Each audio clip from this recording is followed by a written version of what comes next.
Mr. Freeman's Trump Super Bowl analysis falls under that banner. And USA Today is deliriously happy to wave it. Back after this.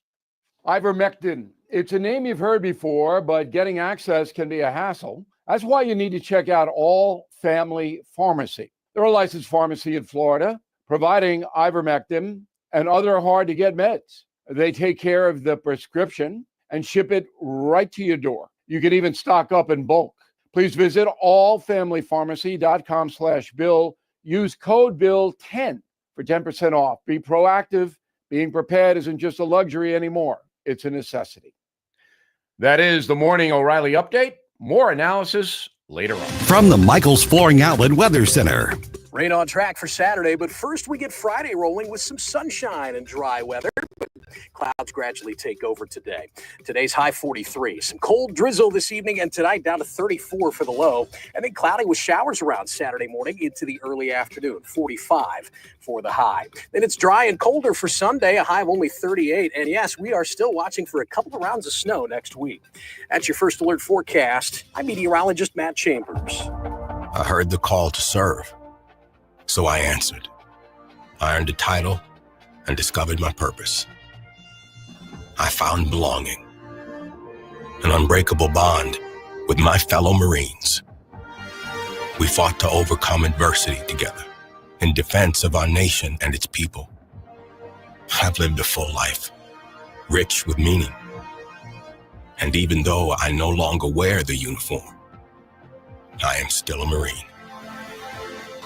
My service has come full circle. I will always look after those around me. I will always uplift and support my country and my community. Because that is the promise I made. That is what it means to be a Marine. Semper Fidelis. Always faithful, always Marine. Thanks for taking my call. News, analysis, opinion. Radio news junkie. Love every bit about it. News Talk STL. This is the best of Mike Ferguson in the morning on News Talk STL.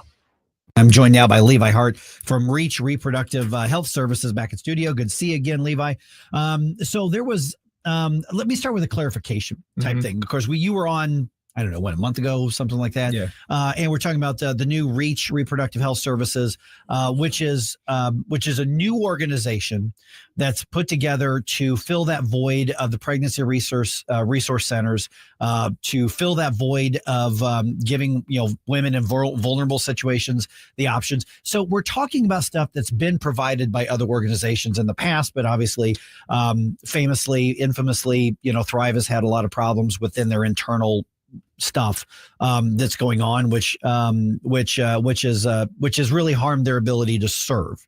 I don't question their desire to serve, but it's harmed their ability to serve. And I really hope that they can get everything straightened out. But what you're doing is a different organization. Yeah. And so Reach is being formed, and we got some updates on when you're going online, because I know there's been some big things that's happened. But I want to clarify that this is a new organization that's coming in with a lot of infrastructure already built, but this isn't the evolution of other organizations. This is a new entity here. Yeah, that's a really good way to put it, Mike. Because we have formed the organization in order to fill the gap where life-affirming intervention and care, that a gap that's been left by what was the largest pregnancy center in Greater St. Louis, which has done years and years and years of phenomenal life-saving work. Yeah, you just can't give enough credit. 40 years of it. Yeah. But a clear distinction needs to be made, that we are a completely separate organization. So as far as a lot of things that people could have read in the paper that were happening, controversy with the churches that they were having, controversy with past employees. Yeah, that has nothing to do with us. So there's not a partnership in the organizations. But good news is we have recently taken on the leases for 2 of their centers, and in doing so, acquired some of the assets from those 2 centers, or actually assets from 3 centers, as well as the mobile medical unit. So it is giving us a really good head start to be able to do that. So we're really celebrating. So, I mean, in March, we will be able to launch a center in St. Peters in North County, as well as a mobile medical center that we'll have in the city, with a vision to have a brick and mortar center in the city and can continue to spread throughout greater St. Louis. Okay, so I know Gabe's got a question here, but just a real quick follow-up on this is, okay, the centers in St. Peters and North County, and then obviously with the medical, I've been in that. It's a really state-of-the-art cool thing. What are what are the services these two centers are going to provide? So people understand, because a lot of people are getting caught up with some of the conflict, and I want to move past that. Yeah. Let's talk about what's available so we can refocus on saving the lives and the health and of these young women. Yeah, that's good, Mike. So it starts by getting them in the door. So, because it takes marketing and branding and all sorts of stuff to get someone who wants an abortion into your door in a place that does not offer abortions. So getting them there with medical services first, things that they would have to pay for anyways, at a Planned Parenthood, at an abortion clinic. So lab grade pregnancy test with a medical professional. Moving on to STD, STI test. Is dangerous to have an abortion with an active STD, STI. Mm-hmm. So we offer that. As well as an ultrasound, determine if the pregnancy is viable, how far along they would be, what kind of abortion they would need, being able to have that conversation with them. So you offer them those medical services at no cost. It gets them in the door. But then we start figuring out, okay, what has them in a crisis pregnancy in the first place? Why aren't they celebrating the pregnancy? Why are they in crisis instead? Why are they thinking about eliminating the pregnancy? And I always want to point out, most people are not thinking through the lenses of I'm killing a baby. Right. They are not. They have really hook, line, and sinker bought the lie that this is just, tissue. And it's a convenient lie to believe when you're scared and lacking resources. So we want to bring that fear down and provide them with resources. So they come in and we start figuring out, okay, is it financial? Is it educational? Is it vocational? And we can start hitting on those various cylinders. We'll have alternatives to abortion. It's a Missouri tax-funded program to be able to help in some of those ways, as well as, is it diapers, pack and plays, and car seats? Right. You don't have those kind of things, because we will provide them. So we start to meet those needs. And then as we meet those needs, you watch the crisis start to go down. And then maybe it's emotional or relational, or maybe, and maybe it's like parental in the sense of not feeling equipped as a parent. So we let them know we'll have a parent university class they can go through for a whole year. I mean, I got 4 kids, guys. I mean, I couldn't imagine going through a parenting class for a year before having them. That would have been phenomenal. By the way, just so you know, nobody's ready to be a parent on your first one. Right. Anybody who says, "Oh yeah, I'm ready," no, you're not. Right. No, and how ready are you whenever you have 3 kids already? Yeah. And you're feeling overwhelmed, and maybe you're a single mom, and you're like, or you're a dad who maybe has kids with various women already. And it's like, how in the world am I going to do something with this one? Right. So you bring them into these courses. They get kind of that group therapy sense, but then they also get the 1s and 2s. It's almost like adulting 101. It's not even just parenting. It's everything from budgeting to resume building to interview practice. So you're really teaching them to fish. And then on the spiritual side, I really love this part, guys. We will approach it like this. We'll essentially ask them, is your faith something you want to talk about? Because we'll say, we believe in holistic healthcare. We want to care for you physically, emotionally, and spiritually. And a lot of times they say yes. And guys, I have seen miracles doing this kind of work, watching people come in right off the street. I have literally seen dads in a single prayer decide to be a father and to follow Jesus. Oh, nice. Where they came in abortion determined and not in sync with the Lord. That's really awesome. And you guys have the professional backing to be able to offer all of these things, right? You've got people in place with degrees and whatnot. Yeah, I mean, it's all scripted and training. You know what I mean? So none of this stuff is flying off the hip, mom and pop shop, anything like that. It's all modeled out. There's all training involved with it.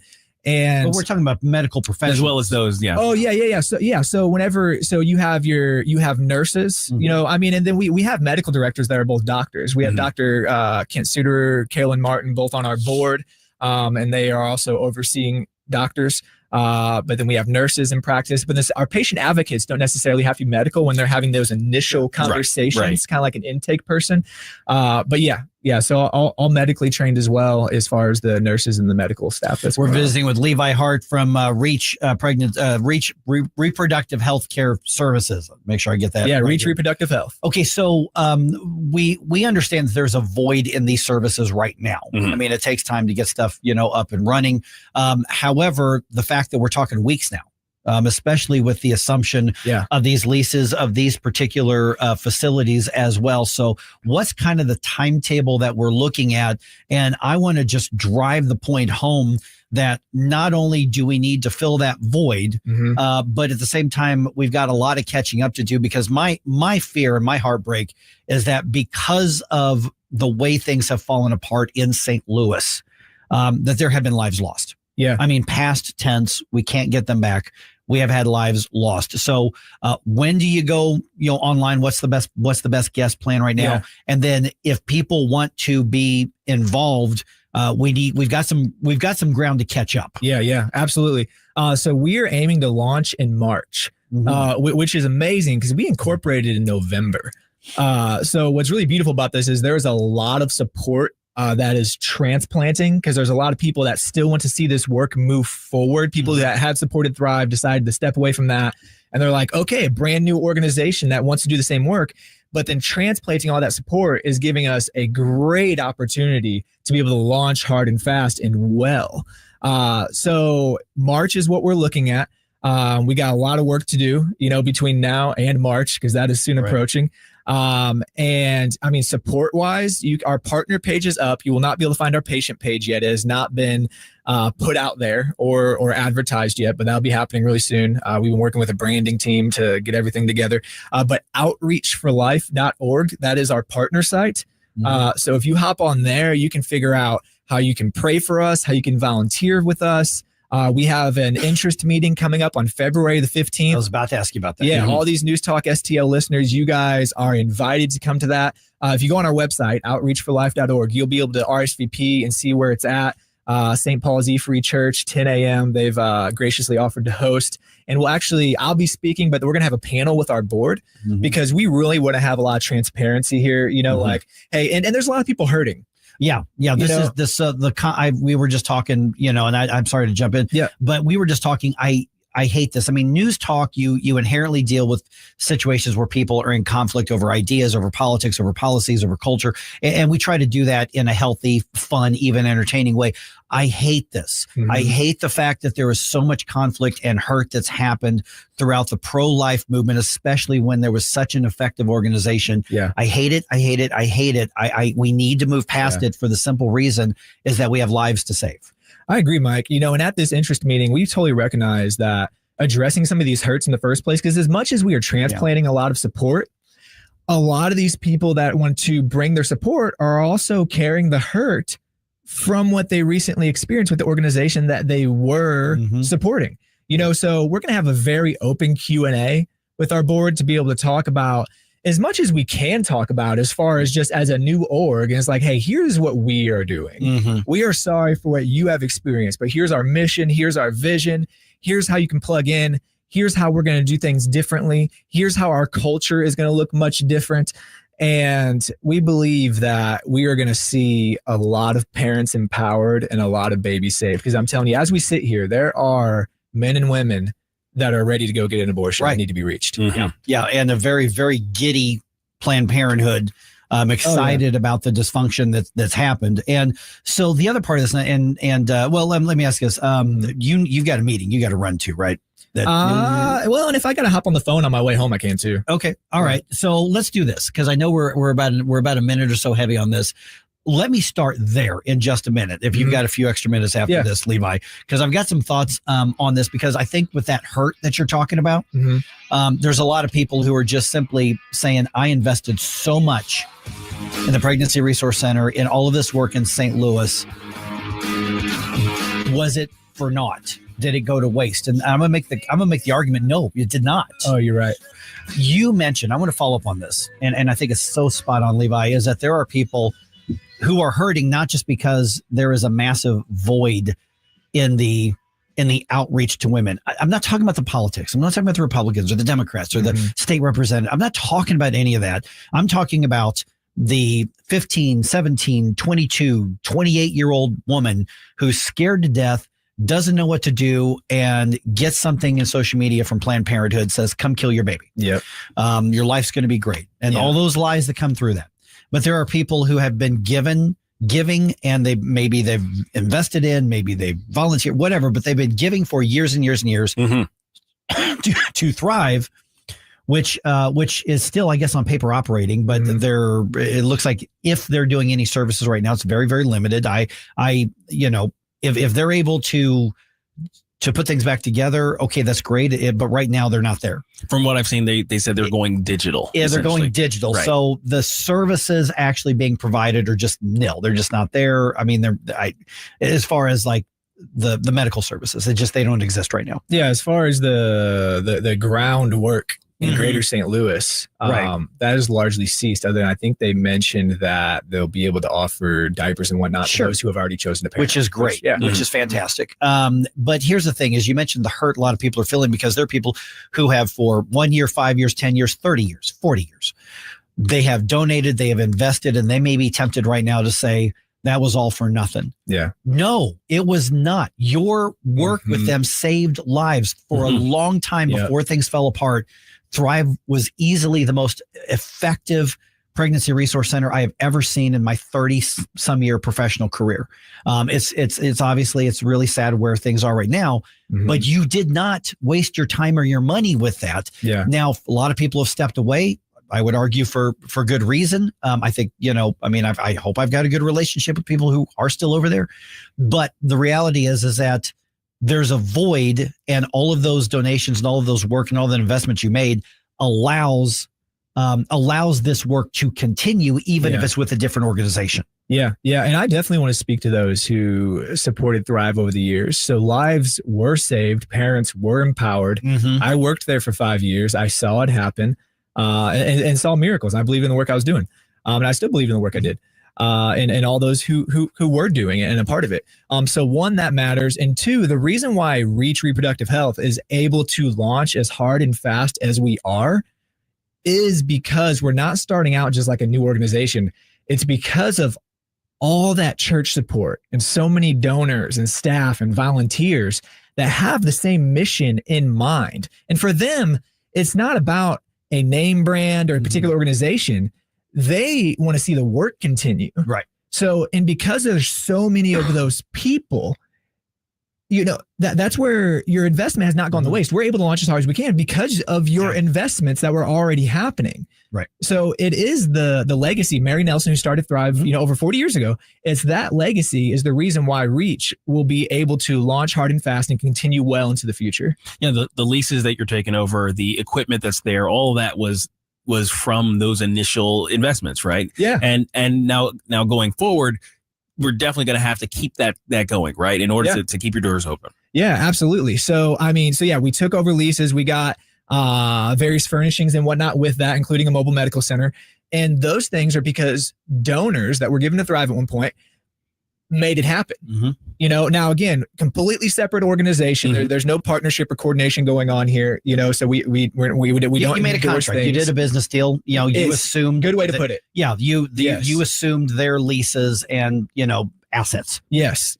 And now we can continue forward with a clean slate and with the mission and vision of empowering parents to choose life. Yeah, for their babies, and then go on further. Our hope is for them to choose life in Christ as well. Okay, so you're talking about the organizational structure. That the fact that this has come in since November is remarkable. Tax exempt status. I mean, if somebody donates, yes, are they able to?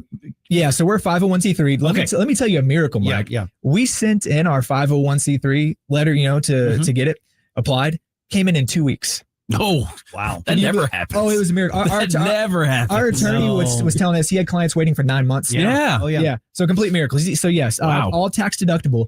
But right now we're launching a capacity campaign similar to a capital campaign, but it's more to get operations up and going, as well as beginning to save funds to launch a city center because we want to get a center in the city. Right now, our mobile medical center will be in the city. So we're building that.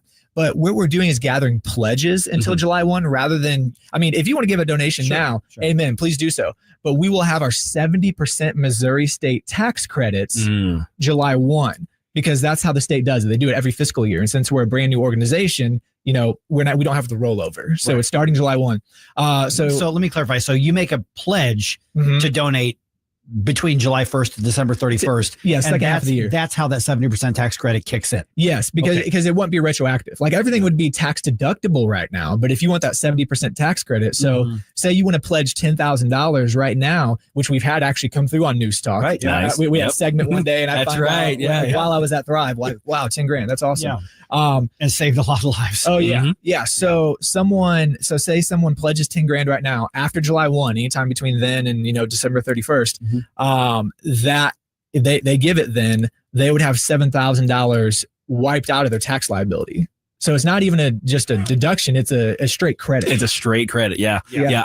My wife and I have been taking advantage of that whole thing for so long, and we've. It's amazing. It feels like you're just taking money from the government and giving it to you because that's basically what you're doing. And I'm just like, I love where your this. taxes go. I love it so much. I love it so much. Yeah. All right. So Levi with Reach, let's give out that website once again and just reiterate. This is not the same organization as before, and I'm not trying to disparage all the great work that Thrive has done, but they're not in a position to help people right now the way that they were before, and you all are. Yeah. So it's not a competition. Yeah. It's a matter of how do we save lives from this point out. So people want to learn more, they want to be involved, how they get in touch. Yes. Outreachforlife.org. Outreachforlife.org. You can go on there. You can see pray, volunteer, give, RSVP for our interest meeting coming up on the 15th. You'll see quick ways to be able to get involved on there, as well as an email address there at the bottom where you can reach out. Thanks, Levi. Really appreciate the update. For podcasts, articles, and more, find us on newstalkstl.com. You're listening to the best of Mike Ferguson in the morning on News Talk STL. Here he is, Jason Aldean! News Talk STL has your chance to win tickets to see Jason Aldean. July 19th at Hollywood Casino Amphitheater. Register now at newstalkstl.com. Want to hear the best kept secret in St. Louis? Steph's Pizza. We're not afraid to compare squares. According to our customers, we have the best St. Louis style pizza anywhere. And we can't disagree. Dine in, pick up, or delivery at all 3 Steph's Pizza locations. In Lake St. Louis at 111 Potterford Trail, St. Peter's on Juggerman, and in St. Charles on Zumbell. Check us out at Steph'sPizza.com. Steph's Pizza. We're not afraid to compare squares. Seavers JCB, a trusted leader in agriculture and construction. Connect with SeaversJCB.com and browse their inventory, or stop by and let them show you the capabilities of the JCB lineup. Telebooms, skid steers, loaders, forklifts, excavators, backhoes, and more. JCB has pushed diesel to its limits with machines that now emit 50% less CO2. JCB's new Icon software system will blow your mind, offering iConfigure, iConnect, and iControl. Learn more at SeaversJCB.com. Parents want more choices rather than fewer when it comes to their children's education. And now some Missouri parents will have one more option to get their children the best education available. Low-income students and those with disabilities in Missouri's largest communities can now apply for an Empowerment Scholarship Account, or ESA. With an ESA, the money the state would normally pay to your child's public school goes into an account that you control. You can use the funds for private school tuition, online learning programs, a private tutor, or other approved uses. You can tailor your child's education. For too long, Missouri officials have operated on the mistaken notion that parents only need one choice. They're assigned public school based on their address. ESAs put parents in charge. It's school choice at its best, with money following the students to the place that best fits their needs. Learn more at showmeinstitute.org. This Show Me Minute has been brought to you by Show Me Institute and Show Me Opportunity. Attention, reptile lovers. Ready to discover your next scaly friend?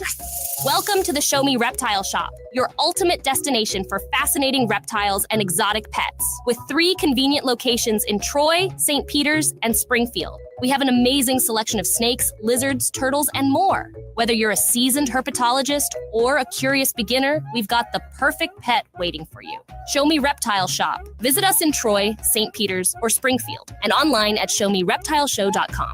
KLGY HD3 Clayton, K270BW Belfast, KNBS Bowling Green. This is News Talk STL at 1019, 94.1, and always streaming at newstalkstl.com. News this hour from townhall.com. I'm Rich Thomason. Saying it will no longer tolerate taxpayer money being spent on things like Egypt tourism, a gender pronoun project in Sri Lanka, or millions funneled to partisan media, the Trump team drastically scaling back the agency known as USAID. The Trump administration's presented a plan to the remaining senior officials at the U.S. Agency for International Development that would cut worldwide staffing for aid projects from 8,000 direct hires and contractors to fewer than 300. That word from two current USAID employees and one former official who spoke to the AP on condition of anonymity due to a Trump administration order barring USAID staffers from talking to anyone outside the agency. Meantime, the AP's also learned that Elon Musk's Department of Government Efficiency sought access to the Treasury Department payment system to stop money from flowing to USAID. Ben Thomas, Washington. President Trump's buyout offer for federal workers put on hold by a Boston federal judge. Eligible Fed employees now have until Monday to decide whether to accept the offer. Russell Vought is the new head of the Office of Management and Budget, confirmed by the Senate over the strenuous objection of Democrats. The International Criminal Court is a target of sanctions by President Trump. The ICC issued a war crimes arrest warrant against Israeli Prime Minister Benjamin Netanyahu, labeled as baseless and illegitimate by Mr. Trump.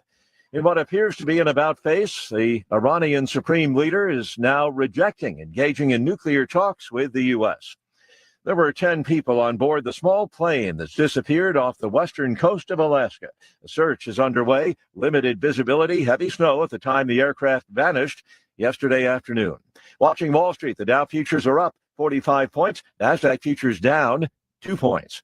More on these stories at townhall.com.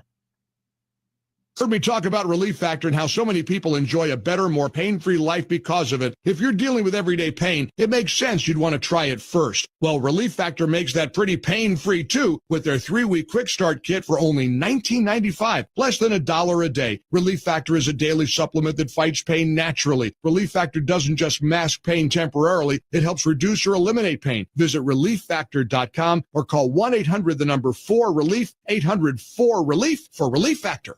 Progressive knows not all rides are smooth. Meet Peter. He loves his motorcycle. What he doesn't love is wind. Which is ironic, because wind is a big part of the whole wind-in-your-face motorcycle cliche. But nobody ever tells you how relentless a strong crosswind is, or the cliche wouldn't exist. Not every ride is smooth, but Progressive has your back. Get a quote to see if you can save with America's #1 motorcycle insurer. Progressive Casualty Insurance Company and affiliates, not available in D.C. From the Michaels Flooring Outlet Weather Center. Rain on track for Saturday, but first we get Friday rolling with some sunshine and dry weather, but clouds gradually take over today. Today's high 43. Some cold drizzle this evening and tonight down to 34 for the low, and then cloudy with showers around Saturday morning into the early afternoon, 45 for the high. Then it's dry and colder for Sunday, a high of only 38, and yes, we are still watching for a couple of rounds of snow next week. That's your first alert forecast. I'm meteorologist Matt Chambers. This hour of News Talk STL, brought to you by Jewels on Hampton, paying some of the highest prices for your gold, silver, diamonds, and more. Call 314-752-5000 or visit jewelsonhampton.com. Is your Medicare coverage not working out quite like you expected? You're not alone. Hi, I'm Debbie Westhoff with Westhoff Agency. We specialize in helping people understand their Medicare options and find the right coverage they need. If something's not quite right with your current plan, let's talk about it. I am here to help you understand your choices and find solutions that work better for you. Call 636-500-1843 or visit us at westoffagency.com. Choose Westhoff Agency because Medicare should work for you, not against you. At Elite Comfort Experts, they don't believe in gimmicks, just guarantees. And now they're teaming up with Amana Heating and Air Conditioning to bring you a 99-year compressor and heat exchange warranty and a 10-year parts and labor warranty on a high new efficiency HVAC system. This exclusive offer is available on qualifying systems installed before April 15th. Choose integrity and quality. Choose Elite Comfort Experts. Call Elite at 636-887-0971 or visit EliteComfortExperts.com. Mention the promo code NewsTalkSTL. St. Louis's new choice for conservative talk. Hey, good morning, everybody. Live and local. Welcome home. And whoosh, sitting in traffic, stuck in a jam, and being entertained by Vic and Thunder-Stealing Ken. This is News Talk STL. This is the best of Mike Ferguson in the morning on News Talk STL. Good morning to the people of St. Louis.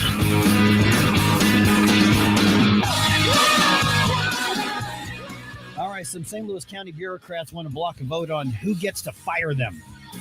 This whole proposal has become a drama, and Sam Page once again has shown just how out of touch with reality he is. Well, that would be par for the course. Oh, it is. But even his allies are ignoring him right now on this one. It's just, his ally, he can't have more than a couple. Is there some way we could turn the page on Page? Yeah. That'd be nice. Exactly. That'd be nice. Yeah, well, here's the problem, though, is that I don't think voters will. I think even people who can't stand him vote for him because they are beholden to a Democratic Party. And the reality is that the best chance that the Republicans had was to, if they had voted to, they had fielded a good candidate. Well, yeah, and Shamed Dogan back in the day could have given him a really good run for his money. Shamed, the most conservative Republican out there, not by any stretch. Remember, he announced his campaign on this show. Mm-hmm. That's right. And, with unfortunately, this kind of nutcase that nobody knew about got nominated, and it was a disaster. That's right. It was the protest vote that no one expected. No, I didn't expect it. And then everybody shrugged their shoulders when it happened. Yeah, then we had her on the show, and we're like, what in the world is going on? That was a wild interview. All right, Donald Trump follows through on a promise to protect women's sports, and let's call it what it is, women in particular as well. And a St. Louis man is now the face of why we cannot trust AI in all things. Oh, boy. This is interesting, and it's making the national news. It is 6:07 right now. Let's dump some news on you here. Wake up, America. It all worked out. They got all the news. The morning news dump. All right, here we go. Several St. Louis County department leaders do not want you to vote on changing the county charter in April. 6 of them filed a lawsuit to block what's known as now Proposition B. Now, if Proposition B is passed, it would give the county council the authority to fire the department leaders if there's at least a 5 out of 7 votes. So a super majority to fire department leaders. Now, remember, the department leaders are appointed by the county executive. So we're talking about a charter change. We're not voting on firing anybody, just giving the county council the authority to do it in an extreme situation. So the blockage is from bringing this to a vote? Right. They don't want this on the ballot. Wow. Yeah. And I don't really understand their argument. Yeah. What's their basis? Here's the funny part is the county council voted to put Proposition B on the ballot. Sam Page sends them a letter vetoing it. But the law is abundantly clear. Something that goes directly to the voters. Sam Page doesn't have any authority. The county executive cannot veto it. Right. Even like his own people were like, yeah, that's not happening. You can't veto an attempt to a referendum. You can't. No, the county charter doesn't allow it. The state law doesn't allow it. Mm-hmm. But he did a kind of a, letter, pomp and circumstance and chiding them. And everybody goes, yeah, no, they just went on. They just moved on. Literally is the worst thing they could do to him, which was just ignore him and make him seem even smaller than he is. Yep. Oh, goodness. All right. So the courts are going to hear and probably decide the case by early next week, as the deadline for the Board of Elections to finalize the ballot is just days away. They've already certified this for the ballot, but there's a deadline to finalize it. Right. So if they finalize it, there's no going back. And so if, for instance, the court strikes it down, then you could vote on it and it wouldn't count. But as it stands right now, you're voting on it and it counts. Right. All right. Let's see here. I am having a little trouble. Man, a rough day. Mm-hmm. All right. So a lot of those on the left are just outraged, I say. Oh, okay. Over the entire scrutiny of USAID. Oh, the weeping and gnashing of teeth that is currently going on about the exposure of their slush fund. Right. Speaking of slush fund, Chucky Schumer said the quiet part out loud yesterday when he said, "We want our money." Really? Yeah, no kidding. You want your money. Wow. He really did say that. Yeah. Saw a clip. Well, and everybody was aroused. Bold move, Cotton. Oh my goodness! Yeah. So obviously, there's billions of dollars involved in USAID for international stuff, and there's probably some of it that's legit. Sure, I'm sure there is. I'm sure there is. There is some stuff that's legit. And let me just kind of pause real quick and just point out that every one of us who was intent and our default position was to be skeptical and question the government before Inauguration Day should still be willing to be skeptical and question the government now. You know, for instance, I've seen some claims, that USAID spent, millions and millions of dollars on this. And when you dig into it, it's like, no, not really. Oh, interesting. So there are some things that just because it gets shared out there, or even just because Elon Musk says it, doesn't necessarily make it accurate. Okay, so it might be a little exaggerated, or But people run with it. That's true. So, well, the salacious headlines still get the clicks, right? Yes, if we're going to be principled, be willing to be skeptical of anything you hear, because frankly, focusing on truth is the worst thing you can do to the left. Yes, that's my warning there. They always lose the truth battle. Yep. White House Deputy Chief of Staff Stephen Miller says, you know what, that agency not using the money for the intended efforts. He was on Fox News as Hannity last night. Uh-oh. Am I up? The clicky's not clicking. Why am I not up? Yep, you're there. But you're not there. I'm not there. Everything is supposed to be working. Basically, he says opposing this is bad. I'm paraphrasing here. So, all right, Secretary of State Marco Rubio said that the move is not about ending foreign aid, but structuring in a way that furthers national interest of the U.S. Right. So that's really where we're at here. And really, the organization itself needs to die. The function that it serves needs to go back to where it was intended, which was the State Department, I guess. Right. Yeah. Well, exactly. I mean, honestly, a lot of this, you go back historically, somebody unplugged my connection here. That's what happened. All right.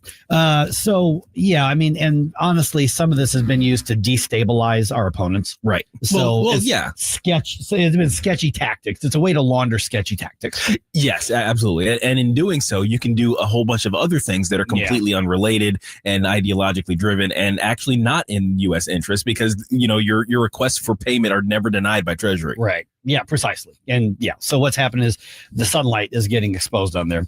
All right. So Missouri now has its own web version of Doge. Really? The state Senate has established a government efficiency committee, which is led by Senator Mary Elizabeth Coleman. They've actually put a website up that allows you to report government waste and fraud. We are going to post that link on our social media. I'm going to put that up on Rumble here in just a second. I'll send that to you if we can get that up on the other ones as well. Just keep in mind, though, that when you click and you report something or you suggest something, that is part of the open records law. Okay. Because that is a message to government. So that is going to be open records. So Moj isn't just an idea anymore. It's a real thing. It's happening now. All right. We'll see what they do with it. All right. President Donald Trump taking action to prevent males from participating in girls and women's sports. Here's the story. Surrounded by women and girl athletes at a signing ceremony, the president delivered on one of his campaign's key promises. With this executive order, the war on women's sports is over. He said boys and men can no longer compete in girls' and women's events, and that any violations will lead to a loss in federal funding. The president decried transgender ideology as lunacy and said his actions were restoring common sense. Greg Clugston, Washington. And keep in mind, the way that he's done this was very savvy, because he didn't write an executive order and declare basically a new pseudo law, which would be unconstitutional. Right. So it all has to do with, if you do A, then we pull funding. And that's within his authority. Is this going to be challenged in court? Absolutely. And it all just depends on whether you get a left-wing judge or an objective constitutional judge to see what happens here. But I have a feeling this is going to make its way up the entire process. That signing ceremony yesterday was actually pretty cool. It was packed in there. A lot of women there, a lot of girls and little girls. And then once Trump finished signing, he started giving pens out to everybody. And the little girls just went nuts. It was awesome. I think they only had women, or they only had females in there. That was the only ones in there. Which, Donald Trump kind of enjoys. I mean, let's look at his history. He likes to be surrounded by women. You know, so that happened. Yes, but yes, that's what he did there. All right, left-wing protesters yelled and chanted about the Big Bad Orange Man on Wednesday, including at the Illinois and Missouri state capitals. It was part of a national effort to hold protest rallies in all 50 states on the same day. They were mad about basically everything happening right now. All the things. It was all the things, that they were mad about. All right, the Blues get back on the ice tonight, and Enterprise hoping to get back to 500 on the season. They're one game under 500 right now. They are hosting the Florida Panthers. Puck drops at 7 o'clock. You can catch the game on FanDuel. For podcasts, articles, and more, find us on newstalkstl.com. I love that you're starting your day off right with Mike Ferguson in the morning. It's your boy Joe Pags. Talk to you tonight. But now let's get back to Mike. All right. Just now, I forgot to bring up my Rumble a little bit ago. All right. Hey, everybody. Oh, man, there's a lot of people talking here. First comment jumps right out at me. Jay Monty, hot right out of the gate. He says, let's see here. TDS is a mental disorder. Mm-hmm. It is. I think it's a legit mental disorder. Yeah. I mean, listen, there are things that I disagree with Donald Trump about. I would hope that everybody is skeptical and has something that you agree with pretty much every politician about. That's part of holding them accountable. But basically, at this point, I think if Donald Trump sneezed, he would be accused of trying to kill everybody in the room. And we've got MDS to deal with too, which is Musk derangement. Oh, Musk. Yeah, Musk. Yeah, that's starting to become a thing too. Yeah, it really is. Yeah. I mean, Musk can be a little reckless, but that's how you build up a following on Twitter or X. Mm-hmm. So yeah, but you just have a healthy skepticism of everybody. Yes, I mean, have a healthy skepticism of what we say. Right. I mean, seriously, there have been times I've had the notes, and I had information, I'm documented, and I'm reading it, and then somebody says, "Hey, check this out," and it's I've been shown to be wrong, and I try to come out and say, "Hey, I got it wrong." You should be skeptical. That's how you have healthy conversations. That's how we move forward with good stuff. All right, it is official. The federal government now opposes mentally ill boys and men in women's sports and locker rooms. Let the lawsuits commence. Because they're coming. I'm happy for it. Let's have that fight. Yep. Because that is absolutely a hill to die on. Yeah, without a doubt. Coming up on 6:20 right now. Flashback Friday tomorrow. Get those 80s butt music requests in today. Send them to Stell. I think I'm going home right after the show. All right, send them to me. About an hour ago, I just all of a sudden started like, ugh. Yeah. And then Gabe comes in. You got that look in your eye, and I'm like, oh, you too? Yeah, me too. Yeah, mine started last night. I definitely got a cold. I need to hold out because I've got a meeting this afternoon that's kind of important. So my goodness, come on, man. Yeah. This respiratory disease thing that's going around constantly. It's circulating. Like it hasn't just gone through us like it normally does during flu season. It just keeps coming back around and hitting people over and over and over again. Yep. All right. So President Trump signs a new executive order ordering federal funding to be withheld from schools. I say schools, probably conferences and other institutions as well. I'm going to guess that allow or promote, pervert guys in women's and girls' sports. Here is part of the statement that he made yesterday. With my action this afternoon, we're putting every school receiving taxpayer dollars on notice that if you let men take over women's sports teams or invade your locker rooms, you will be investigated for violations of Title IX and risk your federal funding. There will be no federal funding. Okay, so savvy way to do that, from a legal perspective, which, by the way, there's only so many executive orders he can do, right, to do policy stuff. Oh, yeah. These things have to be backed up by Congress. Right, so Congress, and we're going to talk to Congressman Mike Bost at 7:05, I think we're talking to him. Yes. Yep. 7:05. And so it's going to be time for the Republicans to step up and start doing the legislative side of this. And I know they're working on it. We've had a number of conversations. I've had them on and off the air with Bob Onder. And so they're working on it. So we're going to see where we go next from here. Okay. So, but what's interesting, look at some of the like mainstream media, the coverage of this. They still refuse to even state the headlines and the situation honestly. They still say like, barring transgender women from women's sports. I mean, they use fake words and fake definitions. That was a Washington Post that put it that way. St. Louis Post-Dispatch today, too. I mean, you can go up and down the line, Missouri Independent. I mean, you can go everywhere. That's how they do it. So the framing of this, I would say they have lost the debate, but they're sticking to that because they got a style guide in the newsroom that says, you say this is a transgender woman. Now, excuse me, a little bit ago, I say a little bit ago, probably within the last year or so, before this massive backlash really gained momentum, you actually had some on the far left that were trying to take it the next step. And they would say no qualifiers, just this is a woman. Right. Period. Absolutely. They were trying to legitimately change the way we use language, the way we communicate and how we describe these issues. Right. Right. So once they do that, once you're capable of manipulating the conversation by changing the definition of words, you've won. And the fact that the pushback has included word restoration of word definitions, I think is a very important part of the whole movement against them. As long as you've known me, I have been saying, and long before you and I met, I've been saying, if you control words, you will eventually control what? Thought. And there are millions of Americans who are saying, I want even people who are sympathetic or maybe agnostic on the issue or think we should be nice or something like that. Even they're acknowledging, well, yeah, you can't force somebody to say something that's not true. Right. And that's really the crux to why that is so important. But get this, look at the comments on social media of the mainstream media outlets and just pick out whichever ones you look at around here, whether it's national, whether it's local. I looked at the Post-Dispatch Facebook page a little bit ago, and I looked at some of the TV stations, and they would put the story up about this and just look at the comments, and the perverts are announcing themselves. Yeah. And so they're real bold. They're real condescending. They're real insulting. But I think we need to look at them for what they are, which are groomers.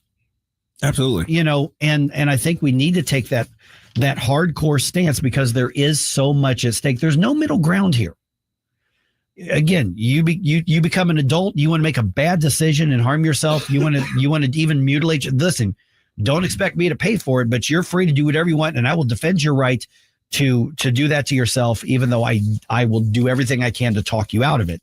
But if you're an adult, you do what you want. Now, I don't want to say an anti-trans, but basically that's what she is. Anti-trans activist from, and I can't remember whether it was Australia or Great Britain because she had one of those accents. Yeah. But which are so cool. Yeah, it's really cool. But she was explaining why there are some people who can never let this go. They always have to attack it. It's because the worst thing you can tell a parent is that they did irrevocable human rights abuse level damage to their child. Right. By transing their child. So what you're going to end up with is someone who will fight to the death because they have to justify what they did. Otherwise, having to face it, having to be confronted with the reality that they have been the worst parent ever to their child is a bridge too far for their mental, capacity. Yeah. So they're always going to be against you. I think it's similarly so for, those who are in denial, who have trans themselves, and they are in denial about the true nature of what they've done. They can't face it head on, so they have to justify it, and they have to get all of society to mold to that. And in a lot of cases, I think you worry about, okay, the pendulum's going to swing, and if we take it too far, then it's going to start swinging back. I don't think this is one of those cases. Oh no. I think we're going to look back on this historically. And I've heard it said by a number of people that, and I think they're right, that we're going to look back on this with more disdain than we looked back on the trend of lobotomies. Yep. Leeching. Yeah. So we're going to look back on this historically, and it's going to be brutal. And so, especially when you look at how so many segments of society tried to celebrate this. And I don't think we should be empathetic. I don't think we should be sympathetic. I don't think we should be nice. Now, don't go out of your way and start beating and attacking people. I'm not talking about that, but I'm talking about call it what it is, call it honestly what it is, which is abuse, which is grooming, which is evil. Call it a mental illness. Societally destructive, social contagion, mental illness. Right. Oh, just all of those things are true because look what it's done. Look what it's done to our not just our conversation, but to actual individuals. There have been people who've been caught up in this. They've got 3 other mental issues that have made them question their own identity, and for some reason they managed to latch onto this one under the promise that it's going to make you feel better. You're going to finally be comfortable in your own skin, and it has absolutely destroyed them mentally. That's a horrific idea that this kind of stuff has not only been celebrated by our government and by all the various institutions that we ostensibly support, but has been pushed to this level. I think you have to give credit where credit is due. A couple of years ago, Missouri legislature passed a law. Governor Parsons signed it into place that says basically if you're a victim of this as a child, there's no limit on how long you can go before you sue the people who did it to you. Right. There's no statute of limitations for suing for compensation. And we said at the time, it was a weak law. It is. And it had a sunset. It was supposed to expire in 27. So literally the year after next, because at that time, everybody was afraid of running afoul of media and academia. And there were a few, I mean, you got your Nick Schroers that are like, screw it, I'm telling the truth about this. But there were a lot of Republicans who were basically saying, let's give them a little something and then we can move on to something else and say, no, we passed a law. Well, it was a weak law because unfortunately it doesn't criminalize. Now, it was enough, just the threat of the lawsuits was enough to shut down at least most of the operations at the child abuse mutilation clinic, here in St. Louis. So with this here, now you've got Missouri lawmakers saying, okay, well, let's get rid of the sunset and make that law permanent. Okay, well, that should be an easy vote. That's a no-brainer. But we should also be demanding saying every one of those white coats, and I get it, they're at the highfalutin hospitals, they're affiliated with the billion-billion-dollar academic institutions in the area. The degreed professionals. They wear the white coats. But here's the thing. You take a perfectly healthy set of genitals, perfectly healthy set of breast tissue, you cut them off. And you do the chemical castrations or you do the chemical puberty blocker. You do all of these things. That is child mutilation. That is child abuse. Yes. I don't care if the parents consent at all. It should be criminalized. And those white coat millionaires should be facing mandatory jail time. Yes. And a permanent loss of their license. Right. They should never be allowed to practice law again or medicine anywhere, ever. At any level. Yeah. And so that's the bold move we want to see. Now, I think the state legislature is going to be willing to do that this year? They haven't really tried yet, but you give credit where credit's due in that if the Trump campaign had not addressed this issue the way that they did, and yes, they were tapping into, the populist outrage as people thought about it longer and longer. But he's made this sort of okay again to be bold. He's made it okay again to call it what it is, to call it the mental illness, to call it the evil, to call it the abuse that it is. So Illinois legislature is hopeless. They're never going to do it. They want to become a tourist destination for the mentally ill, gender dysphoric.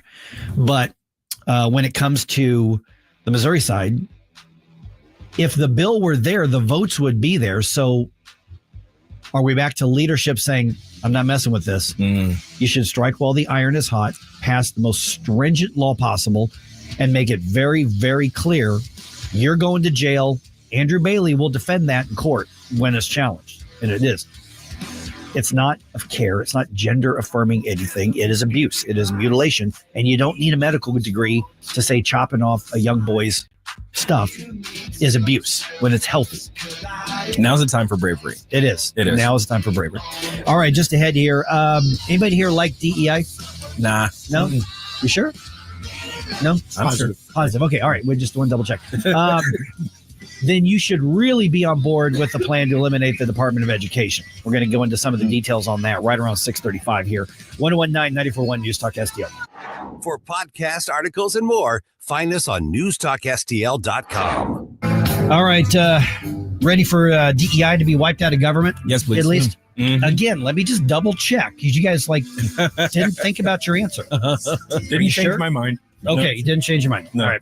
Well, then you should also support the push to eliminate the Department of Education, in my humble but accurate opinion. Also, yes. Yeah. Didn't change my mind. Nope. All right. 6:36 right now. I'm Mike Ferguson. Got Gabe here. Got Stell here. By the way, Tim and Chris are going to be out at Newsteaders today doing their show. So if you want to go say hi to the guys, they would love to see you. Check out everything Newsteaders has got to offer, which would be a good time to do that, seeing as Valentine's Day is coming up. Yeah, right around the corner. So, guys, step it up. Week from tomorrow. Here we go. Yep. And ladies, guys deserve Valentine's Day presents too. I'm just saying.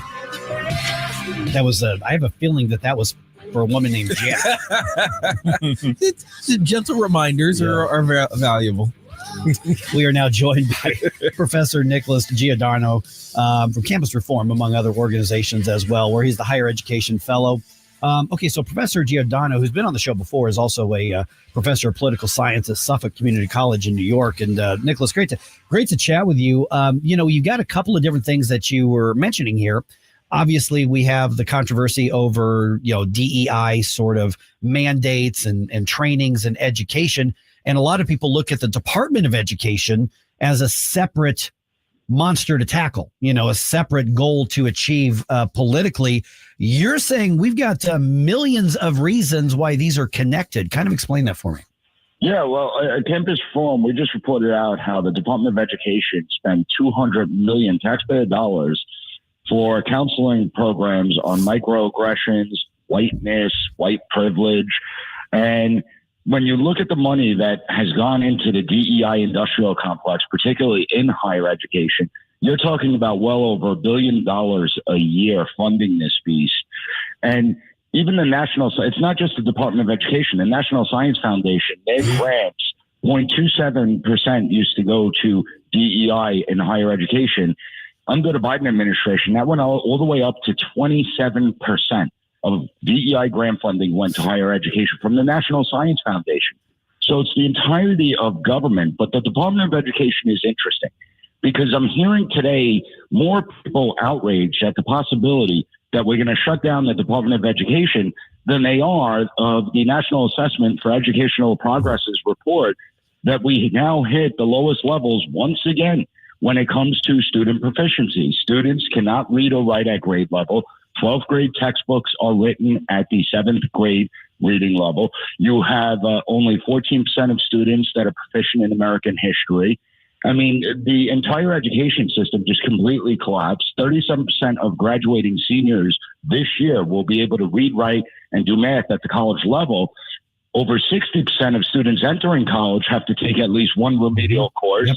Where's the outrage against that? With the $1.4 trillion that we're spending each year from kindergarten through higher education, and this is the results we're getting, you would think that more people would be upset and say, what we're doing is not working. I mean, listen, my semester started last week. I gave the United States citizenship exam. Out of over 200 students, only a handful of students were able to pass it. The other day, I asked a simple question. Why does government exist? And I was met with a bunch of blank stares. They couldn't define why government exists.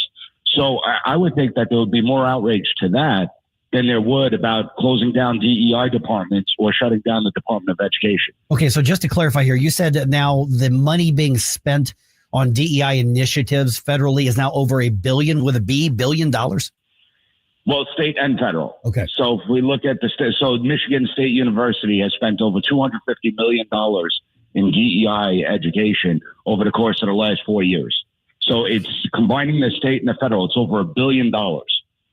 Good morning, Nicholas. Gabe Pfeiffer here. So one thing that I've noticed too when we look at education spending is the charts that show how much is being spent on actual instruction versus how much is being spent on administration. There's a sharp difference between those, with the administrative costs starting to reach exponential levels of growth. I guess then the DEI aspect of this is part of that problem. It certainly is, but that's been a problem going back for the last 20 years, where administration and support staff has skyrocketed. As a matter of fact, if you look at administrative and support staff, it actually outnumbers the people in the classroom doing the teaching.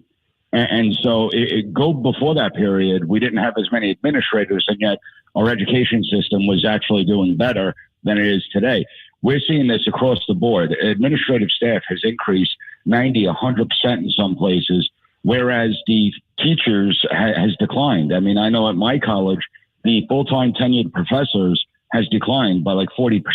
As older teachers retire, they close down those lines, but yet we see hirings for new administrators, a new line opening up for another administrative position, and it's completely ridiculous. And if you do look at administrative positions, you have to look at the DEI staff that's been hired over the course of the last few years, and that's why there is a relation. Good morning, Professor Stampontikis here. Got a question for you from a listener. I'm not sure if this is in your wheelhouse, but I'll ask you anyway. Regarding federal student loans, do you have any idea what will happen to them if the Department of Education is shut down? Well, I think the rhetoric out there is, they want to scare students that they're not going to be able to get student loans, that they're not going to be able to get Pell Grants. The reality is the Department of Education was created in 1979. And since the creation of the department, it hasn't gone too well. Ever since the United States government got into student loan business in the late 80s and 90s, we've seen college costs increase dramatically. The tuition has skyrocketed because the colleges know, well, students can just take out a loan. And this is what has led to the student debt bubble. So as far as student loans go, there has to be some talk about going back to a privatized system. If you go back to a privatized system that's credit-based, well, colleges will have to compete. Listen, colleges need bodies and seats to stay open. And so they're going to have to make a choice. We're either going to lower tuition costs to entice students to come to this college, or we're going to have to shut our doors. As far as Pell Grants, I don't see anything changing with Pell Grants. Students will still be able to get Pell Grants. And just because the Department of Education is eliminated as a cabinet level department, it doesn't mean that it won't exist in some administrative function as the Office of Education, which is what it was prior to the creation. We are visiting with Professor Nicholas Giordano from Campus Reform, and we'll tell you how to track and get in touch with what they're doing as well. So the big question then, obviously, I want to kind of wrap up where I started, is that we're tending to look at these two things. The question over Department of Education, because student loans happened before 1979. I mean, there was financial aid before 1979. And then the DEI aspect of all of this. What's the right, I guess, for lack of a better term, messaging for those of us who say this is not just out of control, but this is harmful for all the reasons you've been stating, and then some as well, because the pushback is always, but then little Jimmy's not going to have a chance to get a college education. Or, you know what, little Susie, who's from a disadvantaged background, is never going to get an opportunity. So the heartstrings are played on the other side. How do we win this, either with heartstrings or just simply with the facts, for people to realize that this is hurting people the way that it's structured right now and the out of control way that it's running right now? Well, that's a great question. Let's start where we began. The United States Department of Education gave a $200 million grant in counseling and microaggressions and whiteness. So I would argue that there is not a single study out there that shows DEI has ever improved any student outcomes or educational performance. Wouldn't it have been better to just take that $200 million and go into the most vulnerable communities, the at-risk populations, and say, you know what, we're going to give you a 4-year college education. You're not going to have student loans, and we're going to give you access to the university system. I would argue, and I'm not saying that I advocate free college education, but what I am saying is that $200 million would have been better served giving those in inner cities, those in vulnerable communities, a full ride where they don't have to worry about student loans. They don't have to worry about a student debt burden and trying to lift them up out of poverty, as opposed to wasting it on stupid whiteness counseling that doesn't make any sense to anyone. All right. Professor Nicholas Giordano, Campus Reform can be found online where? Everyone could go check out Campus Reform at campusreform.org. You can follow Campus Reform on all the social media sites at Campus Reform, and you can follow me at PAS Report. All right. Great to chat with you again, Professor. Thanks so much. Thank you for having me. All right. $200 million for that one thing alone right there. Oh, yeah. Yeah. And that's dropping the bucket of the many millions of dollars that is being spent on DEI initiatives. You know, we often talk about follow the money. And when Professor Giordano was talking about those remedial classes, over a third of incoming college freshmen have to take remedial classes. And we're talking English. Yeah. Math. Basic writing. Basic writing. Basic writing. Why aren't the colleges up in arms about that? Yeah. Because they get to charge them for another class that does not go towards their degree. That's true. It's not a credit towards their degree. A remedial class is not credited towards your degree. Nope. But you get the charge for the credit hours. They charge the same amount. for it. So it is a cash cow. Keeping Americans dumb is very profitable for the elite. Absolutely. Keep that in mind. All right, got a lot of news to catch up, and we're going to talk with Congressman Mike Bost right around 7:05 here on 101.9 94.1 News Talk STL. For podcast articles and more, find us on newstalkstl.com. That number look right? That alert we just got, news alert we got? Yeah, 40,000 plus federal workers have opted to take the buyout. And Trump buyout. They've resigned, so they're going to be I think they're going on leave now, and they're going to get be like 8 months worth of full pay and benefits through to September. Yeah, so over 40,000 federal workers are like, sure, all right, maybe they can go do something useful. I saw somebody was like, we're going to sue over that. Sue over what? Offered a buyout? Yeah, that's not how that works. Forcing you out, right? You can take the offer. It doesn't make any sense. I mean, how dare you offer me 8 months of pay to do nothing when they can do? A lot of them are probably not doing anything anyway. It's common practice in any private anytime there's business. a layout. Yeah. So why would the government get sued for that? It's so silly. Yeah, people are just being dumb. Yeah, that's just part of the business aspect of things. And we've had that whole discussion the last few months about empty offices in D.C. Oh yeah, and federal workers not showing up. Let them stay home. Yeah, it's funny when Trump said you got to show up to work. Some of them lost their freaking minds. Oh yes, so many took to Twitter and TikTok and things like that to complain about it. And they were just like, I can't believe he wants me to reorder my life now because I've gotten so used to doing this very special thing that didn't used to be normal. He's not even requiring people to wear a mask. Okay, I made that part. I'm just saying. Somebody said it. I guarantee it. You can find it. Listen, I like working from home when I get a chance to do that as well. But listen, if you work in the executive branch, one dude is elected the boss. You can like or not like his policies, but he's the boss. That's part of the consequences of elections. That's right. Yeah. All right, 6:53 right now. Got Gabe here, got Stell here. Few things happening. Let's go ahead and dump some news on you real quick here. Wake up, America. It all worked out. They get all the news. The Morning News Dump.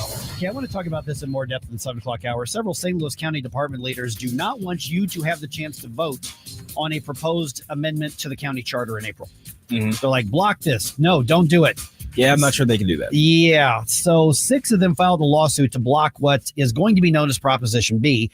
If that stays on the ballot, if you pass that, it would give the county council the authority to fire the department leaders, but it would take a super majority, 5 out of 7 vote to do that. And keep in mind, the department leaders are appointed by the county executive. So is this part of the war between the county council and Sam Page? Yes. So this, though, I think, based on what I've read in the proposal itself, it's reasonable. And unfortunately, the last several years, Sam Page has shown us why we need those extra safeguards against cronyism and corruption. The court is likely going to hear and decide the case early next week because the deadline for the Board of Elections to finalize the ballot is just days away. It's like 5 days away or something like that. So it's almost here. All right. Missouri now has its own version of Doge. The state Senate has established a government efficiency committee, which is led by Senator Mary Elizabeth Coleman. They have put up a website that allows you to report government waste and fraud. I just put that up on the Rumble chat box. Can we get that up on the other social media as well? Sure, yeah. Yeah, we'll get that there.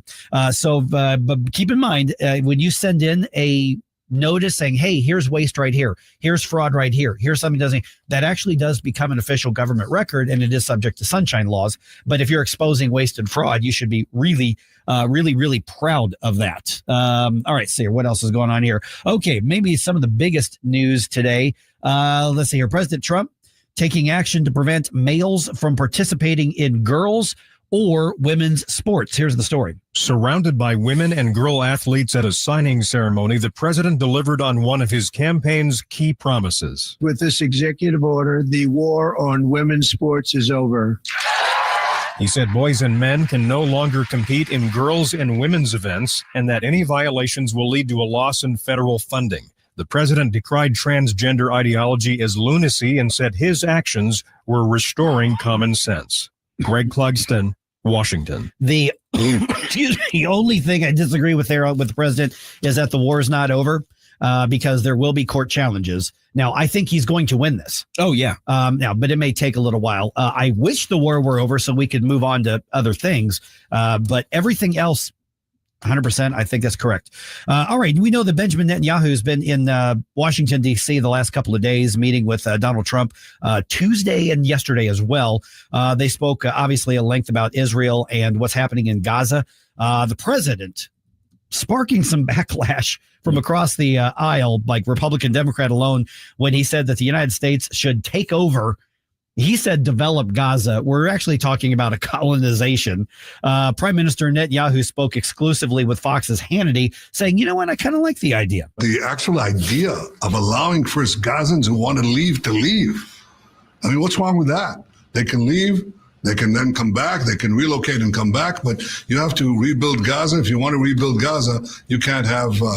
this is the first good idea that I've heard. It's a remarkable idea. No, it's not. This colonization of people who hate us. But if you want to let people leave, which I completely agree with, defeat Hamas. Yeah. Because the only reason people aren't leaving is because Hamas is keeping them there. Mm-hmm. They need their human shields. Right. Yeah. So, but you can't forcefully remove 2 million people.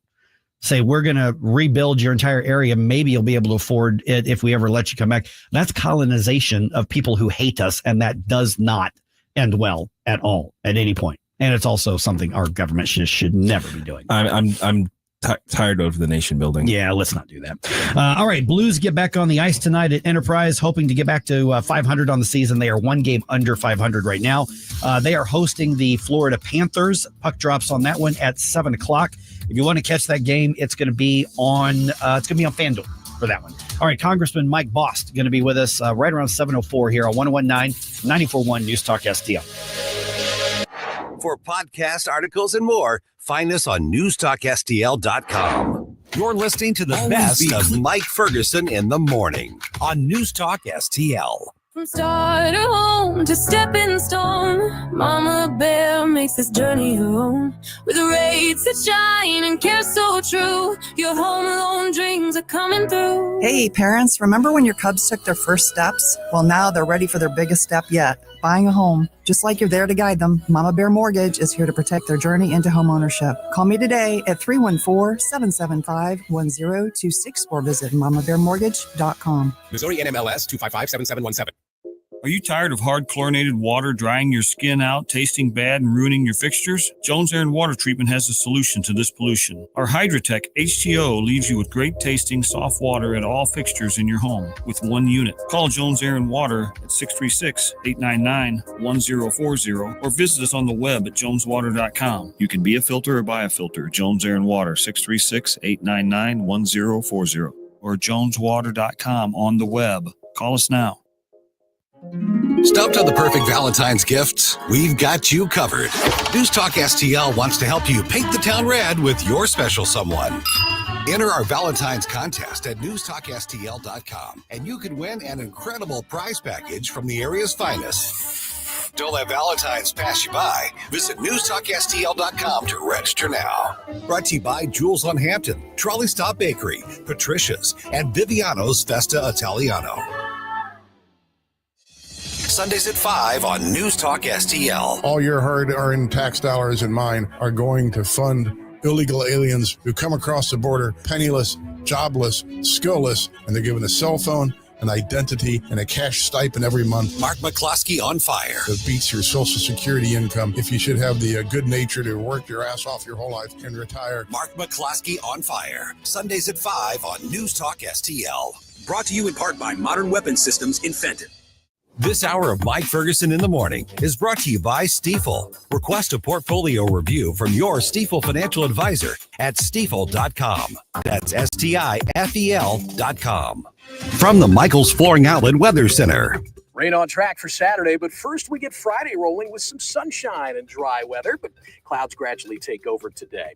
Today's high 43. Some cold drizzle this evening and tonight down to 34 for the low. And then cloudy with showers around Saturday morning into the early afternoon, 45 for the high. Then it's dry and colder for Sunday, a high of only 38. And yes, we are still watching for a couple of rounds of snow next week.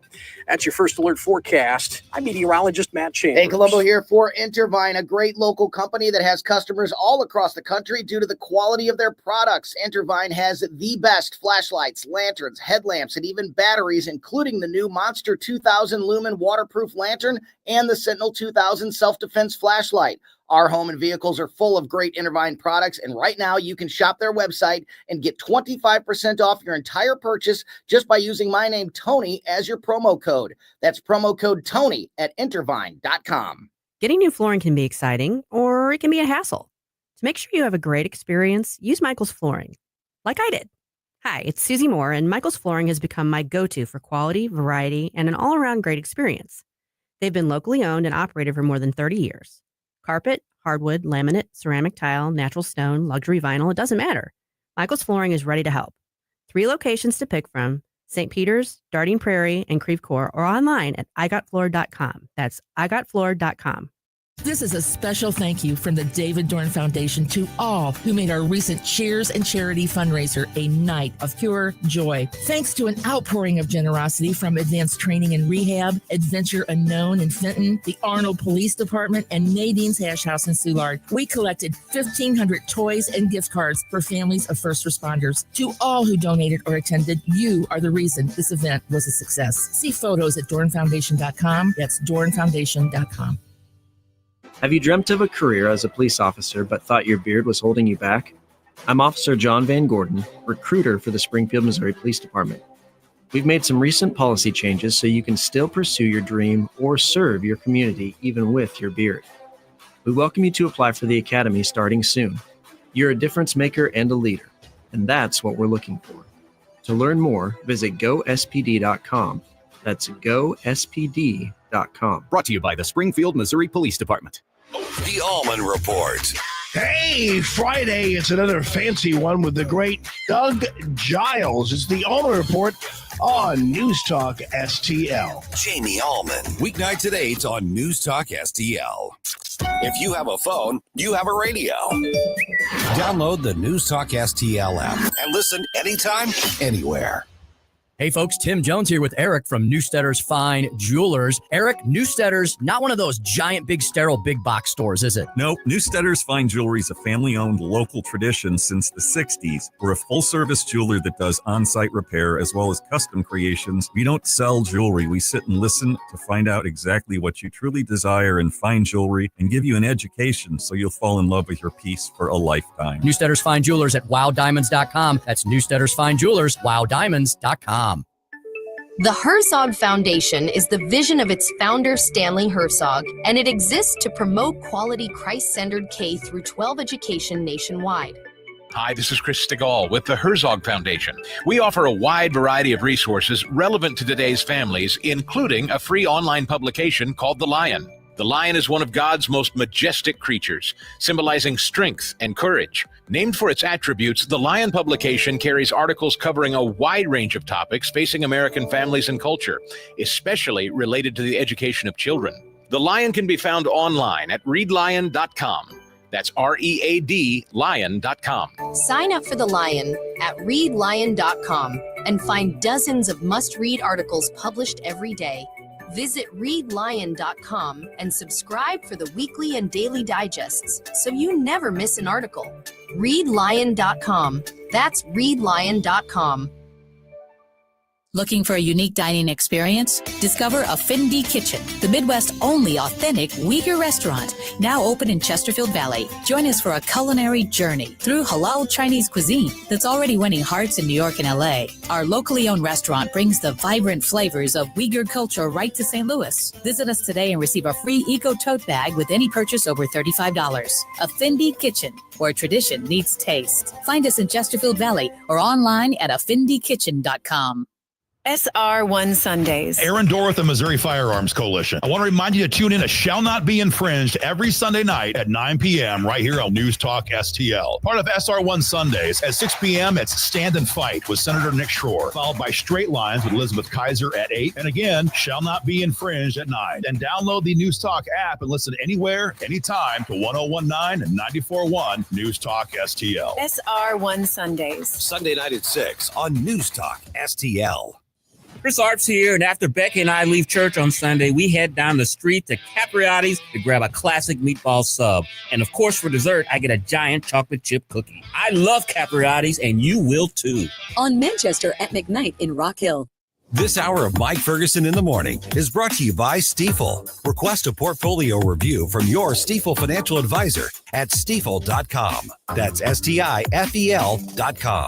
I'm Dr. TJ, owner of the Institute of Natural Health, co-owner of Optimal Nutraceuticals, and the host of Wellness 101. Wellness 101 is designed to cut through the nonsense and provide you common sense, science-based information regarding health and wellness.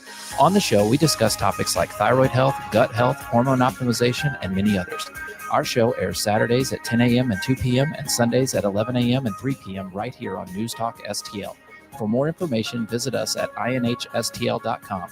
That's inhstl.com. Seavers JCB, a trusted leader in agriculture and construction. Connect with SeaversJCB.com and browse their inventory or stop by and let them show you the capabilities of the JCB lineup. Telebooms, skid steers, loaders, forklifts, excavators, backhoes, and more. JCB has pushed diesel to its limits with machines that now emit 50% less CO2. JCB's new Icon software system will blow your mind, offering iConfigure, iConnect, and iControl. Learn more at SeaversJCB.com. Larry Connors here, and I'm heading to southern Italy for a tour of the most beautiful coastline in the world, the Amalfi Coast. I want you to join me. We'll travel for 11 magical days with professionals from Conservative Tours. They're the best tour operators in Italy. Conservative Tours, an A+ rating with the BBB. $54.88 is your cost. That includes airfare from St. Louis, luxury hotels, dining events you'll remember for years. Call 888-733-9494 or go to conservativestours.com. Join me next spring in Italy on the Isle of Capri, just $54.88, including airfare from St. Louis. 888-733-9494 or go to conservativetours.com. News Talk STL is proud to have Doug Voss of Safe Bunny Radio as part of our lineup each week. Doug has been a staple on the St. Louis radio airways for many years as one of the leading financial experts in the area. You can now hear Doug and Safe Bunny Radio 3 times every week yet on News Talk STL. But in case you miss anything, you can check it all out at DougVossSafeBunnyRadio.com. What else do our listeners need to know, Doug? Simply put, I focus on helping pre-retirees and retirees build, preserve, and protect retirement assets, and I've been helping my clients solve their insurance and financial needs for the past 33 years. I also strive to educate my clients on how to prepare for retirement, minimize the impact of market volatility on their assets, and deal with the challenges of increased longevity. Call me today at 844-676-SAFE. That's 844-676-7233. Doug Voss is a registered representative. Securities offered through DHL Securities, LLLP. Member FINRA and SIPC. To every referee, umpire, and judge in high school sports, we want to say, we see you. We see everything you do for us that goes unnoticed. We see the positive role models that you are. We see the way you get unfairly criticized just for doing your job. The truth is, we couldn't play without you. So thank you for investing your time in us. Thank you for protecting the integrity of the game, no matter what. We hope you always know how much we appreciate you. Because without you, this is just recess. It's not really a game. Thank you for always making it possible for us to play the sports we love. Want to serve the students in your community? Sign up to become an official in Missouri at highschoolofficials.com.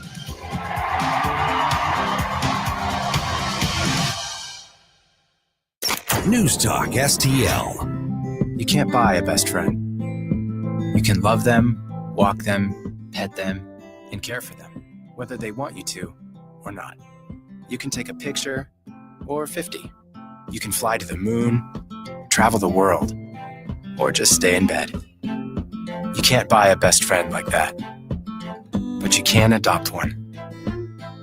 There are millions of pets waiting for a best friend just like you. Help us save them all at bestfriends.org. News Talk STL. We were there when our nation called us to serve. We were there to write the original GI Bill and get it signed into law. When a community found itself in the middle of a natural disaster. When tragedy struck at a local school. For veterans who suffered from toxic exposure and needed a voice on Capitol Hill. And we're still serving as part of the American Legion. For more than 100 years, veterans have been strengthening our nation through the American Legion. Through programs that help our nation's youth become tomorrow's leaders. By keeping the spirit of our forefathers alive and well. And by helping veterans receive the benefits they earned through their service. The American Legion will be there for the next 100 years. Learn more about how we're helping in your community at legion.org.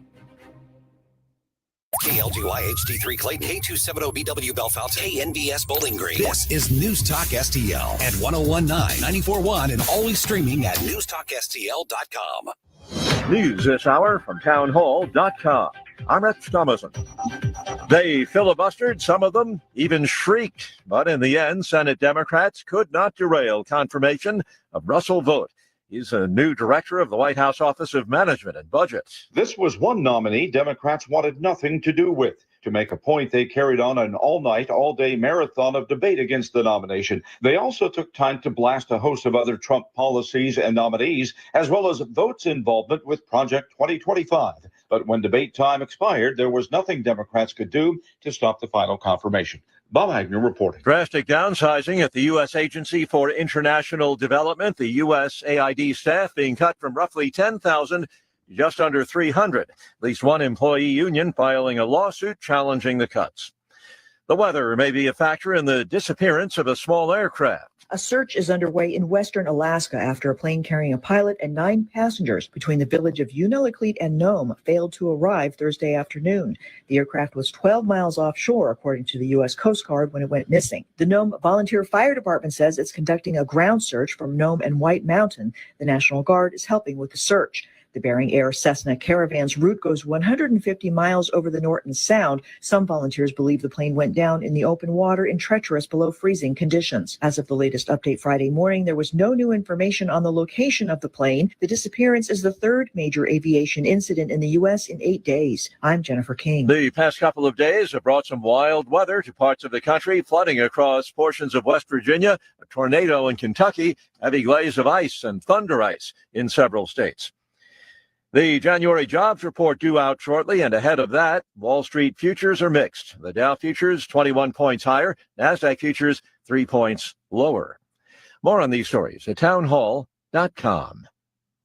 Heard me talk about Relief Factor and how so many people enjoy a better, more pain-free life because of it. If you're dealing with everyday pain, it makes sense you'd want to try it first. Well, Relief Factor makes that pretty pain-free too with their 3-week quick start kit for only $19.95, less than $1 a day. Relief Factor is a daily supplement that fights pain naturally. Relief Factor doesn't just mask pain temporarily, it helps reduce or eliminate pain. Visit relieffactor.com or call 1-800-4RELIEF, 800-4RELIEF for Relief Factor. Hi, this is Rhett Rasmussen of BestHotGrill.com. We make the amazing Solaire infrared gas grills that are built to last and will consistently deliver better than restaurant grilled food. The Solaire infrared burner heats up to 1,000 degrees in just 3 minutes, even in the dead of winter. The high heat locks in the juices and flavor and grills food faster. Learn more about these fantastic USA-made grills at BestHotGrill.com. Solaire hot, fast grills at BestHotGrill.com. High five. From the Michaels Flooring Outlet Weather Center. Rain on track for Saturday, but first we get Friday rolling with some sunshine and dry weather, but clouds gradually take over today. Today's high 43. Some cold drizzle this evening and tonight down to 34 for the low. And then cloudy with showers around Saturday morning into the early afternoon, 45 for the high. Then it's dry and colder for Sunday, a high of only 38. And yes, we are still watching for a couple of rounds of snow next week. That's your First Alert forecast. I'm meteorologist Matt Chambers. This hour of News Talk STL brought to you by Chris Cooper and Serenity Wealth Management. Discover little-known strategies that could be the difference between choosing the care you deserve or having someone else decide it for you. Get a free copy of Chris's book at serenityltc.com. Ackerman Toyota is number one in sales for 2024. That is 2 years in a row. It's really no surprise. Ackerman has the largest customer lounge where you can relax, take your time choosing new or premium pre-owned. Ackerman at Hampton and 44. AckermanToyota.com. Thank you for making Ackerman Toyota number one 2 years in a row. AckermanToyota.com. Ackerman Toyota for life. Hey folks, Jamie Allman here. Exciting things are happening at the Hideout in High Ridge. Famous for the Sunset Patio, 4 big screen TVs, live music and events, and of course, the wings. The Hideout now has a brand new menu featuring handcrafted burgers and new items like their signature sunset dip and Dave's Chili. And now a second location, the Hideout at Sugar Creek Golf Course in High Ridge, featuring great event space. You can stop by for lunch or dinner. The new 2025 Hideout and the new Hideout at Sugar Creek Golf Course. We'll see you there. This hour of Mike Ferguson in the Morning brought to you by Window World. Simply the best for less. 314-993-1800 or visit windowworld.com. This is the best of Mike Ferguson in the Morning on News Talk STL. All right, you got to think of all of these reforms and changes that are happening with a much, much, much bigger picture. President Trump has come out of the gates hard. I mean, literally stacks of executive orders, the little booklets that make it official. Right. I think if you stack them all up, you probably would be looking at 3, 4, 5 feet tall. I'm not kidding. I mean, he's done like dozens, if not hundreds of these. Right. At one point, he was just sitting at his desk, and I saw a picture, and they were stacked way up. So a lot of these things that are being done. So, but this is just, you got to think of this as the first wave. Yes. Because there are things that the Biden administration abused the executive order process, which frankly, pretty much every president pushes the limit on those, if not outright abuses it, whether it's Republican or Democrat. And so we're at some point going to run to the end of the line with what needs to be addressed with executive order, or what can be addressed with executive order. You're listening to some executive Mike can only Ferguson temporarily do something. Yeah, and most executive orders are only going to last as long as that administration, right? Because if it can be done by executive order, it can be undone by often so, at least. Precisely. There's some where it gets weird. I actually, for my syndicated show American Viewpoints, I've got that exact conversation coming this Sunday. As well. So when you look at that second wave, that's going to have to be, what is Congress going to step up and do? Right. Because there absolutely is a legislative aspect of this as well. It is not all about one person. Although what the president has done is, I mean, it's just remarkable. Oh, it's absolutely amazing. It shows a lot of bravery from that office. But like you said, it's gotta end up in the legislature at some point. Right, exactly. We're now joined by Illinois Congressman Mike Boston. Congressman, great to chat with you again. Thanks for having me on. Yeah, we're going to get into, okay, it can't all be about Donald Trump, one person. I wouldn't want that constitutionally, but he seems to be staying in his lane with the executive orders and being very careful and very savvy with the way that he's doing these. So we kind of generally speaking, we will look at that, what I'm going to call the next wave of the reforms, the next wave of improvements, then that's you all. So what is it that's in the Republican caucus? So here's the thing. Here's the thing. There's an argument, and I don't know why the argument is for 2 bills. It needs to be one bill on reconciliation, because that way it ties all things together. And it doesn't give an out to some of our most conservative colleagues, which I might agree with, to all of a sudden not support it, which then forces the hand of the speaker. And the worst thing is, forces the Senate to go to Chuck Schumer for votes. Mm-hmm. We shouldn't do that. We should take the best deal we can go with. Let me tell you that the quarterback of this play is President Donald Trump. And he tells us what he wants. And what we need to do is we need to put it on the field and we need to vote for it. And if you're so silly you're not going to vote for it from the Republican side of the aisle, then you should face the wrath of that. Now, I'm willing, as soon as they throw it out there, I'm going to go with what the president wants. That doesn't mean he's got total control over it, but the thing is, it's going to move us down the court so that he isn't blocked later on by Chuck Schumer when it comes to debt ceiling increases, when it comes to trying to get the tax package back through so that we don't have the largest tax increase in the United States history. And the thing is, it's not about being on social media or being on a 24-hour news network. It's about what's best for our children and grandchildren. And unfortunately, we have certain people that are here in Congress that it's more about the social media because that's all they've ever known to advance their agenda, to see how many likes they can get on their social media. Well, maybe they won't get likes if they turn on the president whenever we're in this situation. At least I hope so. So I'm encouraging them to put the one bill on the floor. Let's go with it. Shove it over to the Senate. If the Senate want to divide it, that's up to the Senate. But I think it's a mistake if they do. But we get to reconciliation, we get through this, and then we start dealing with the other things that's out there. And I'm going to tell you, the last, what's it been now, 17 days, have been just like a whirlwind. And if you have ever read the book that the president wrote as far as being able to cut these deals, I guarantee you the art of the deal will tell you exactly what he's doing, and that's okay because he's doing it and it's working every time. Morning, Mike. Gabe Pfeiffer here. So just to clarify for the people out there, the all-in-one bill idea is what by all we're talking about basically codifying all of the current executive orders, right? Well, no, this is the spending too. It deals with the most important part is it passes the tax bill. Okay, that makes the tax permanent.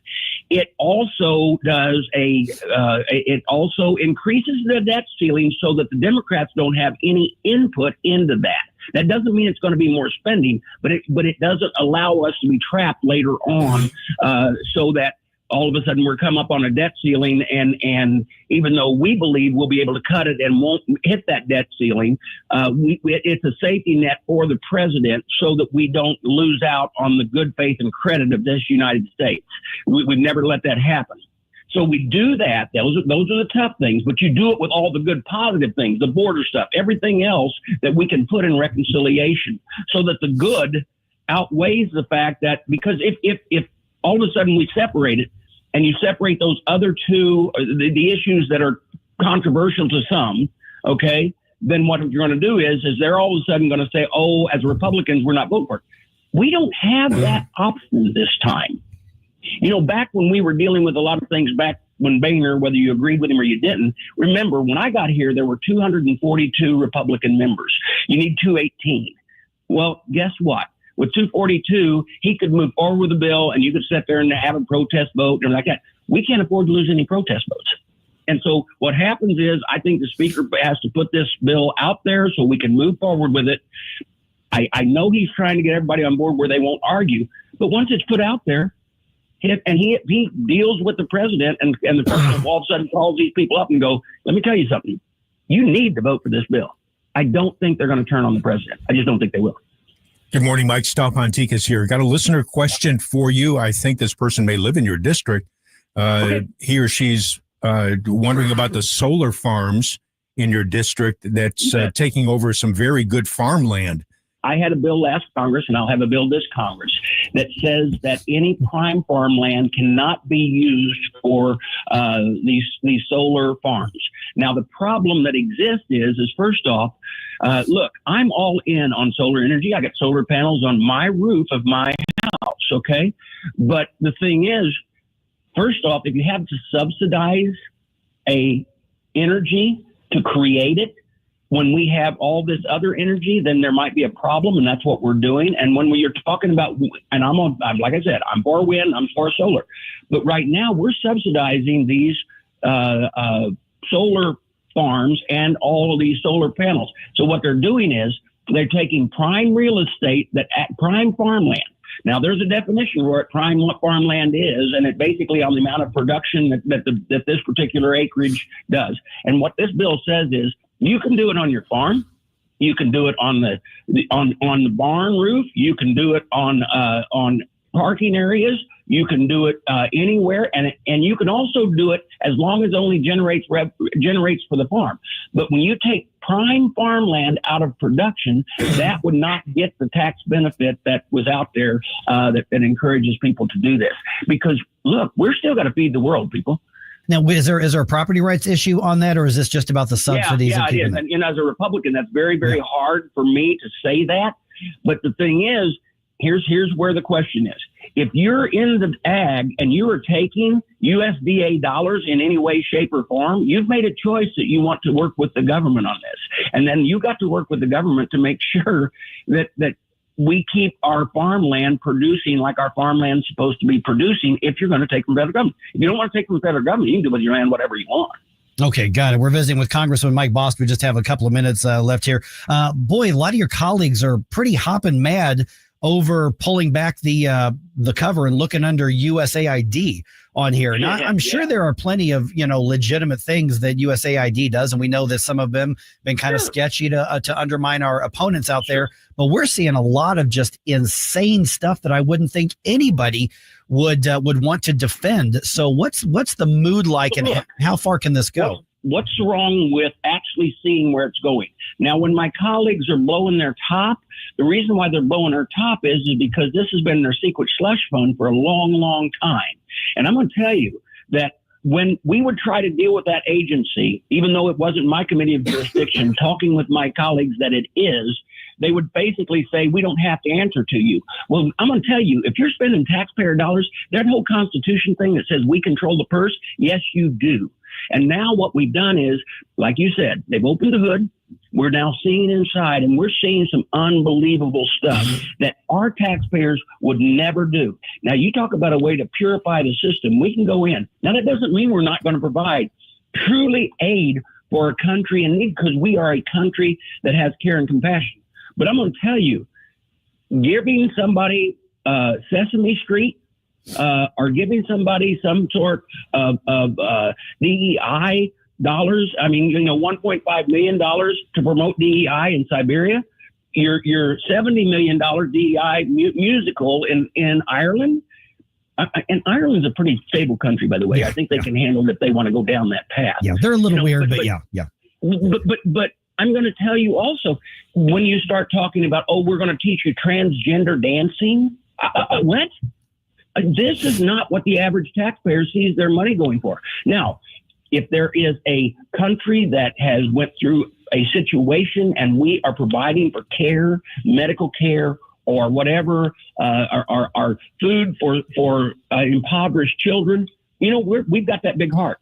But I'm going to tell you another side of this is not only is the U.S.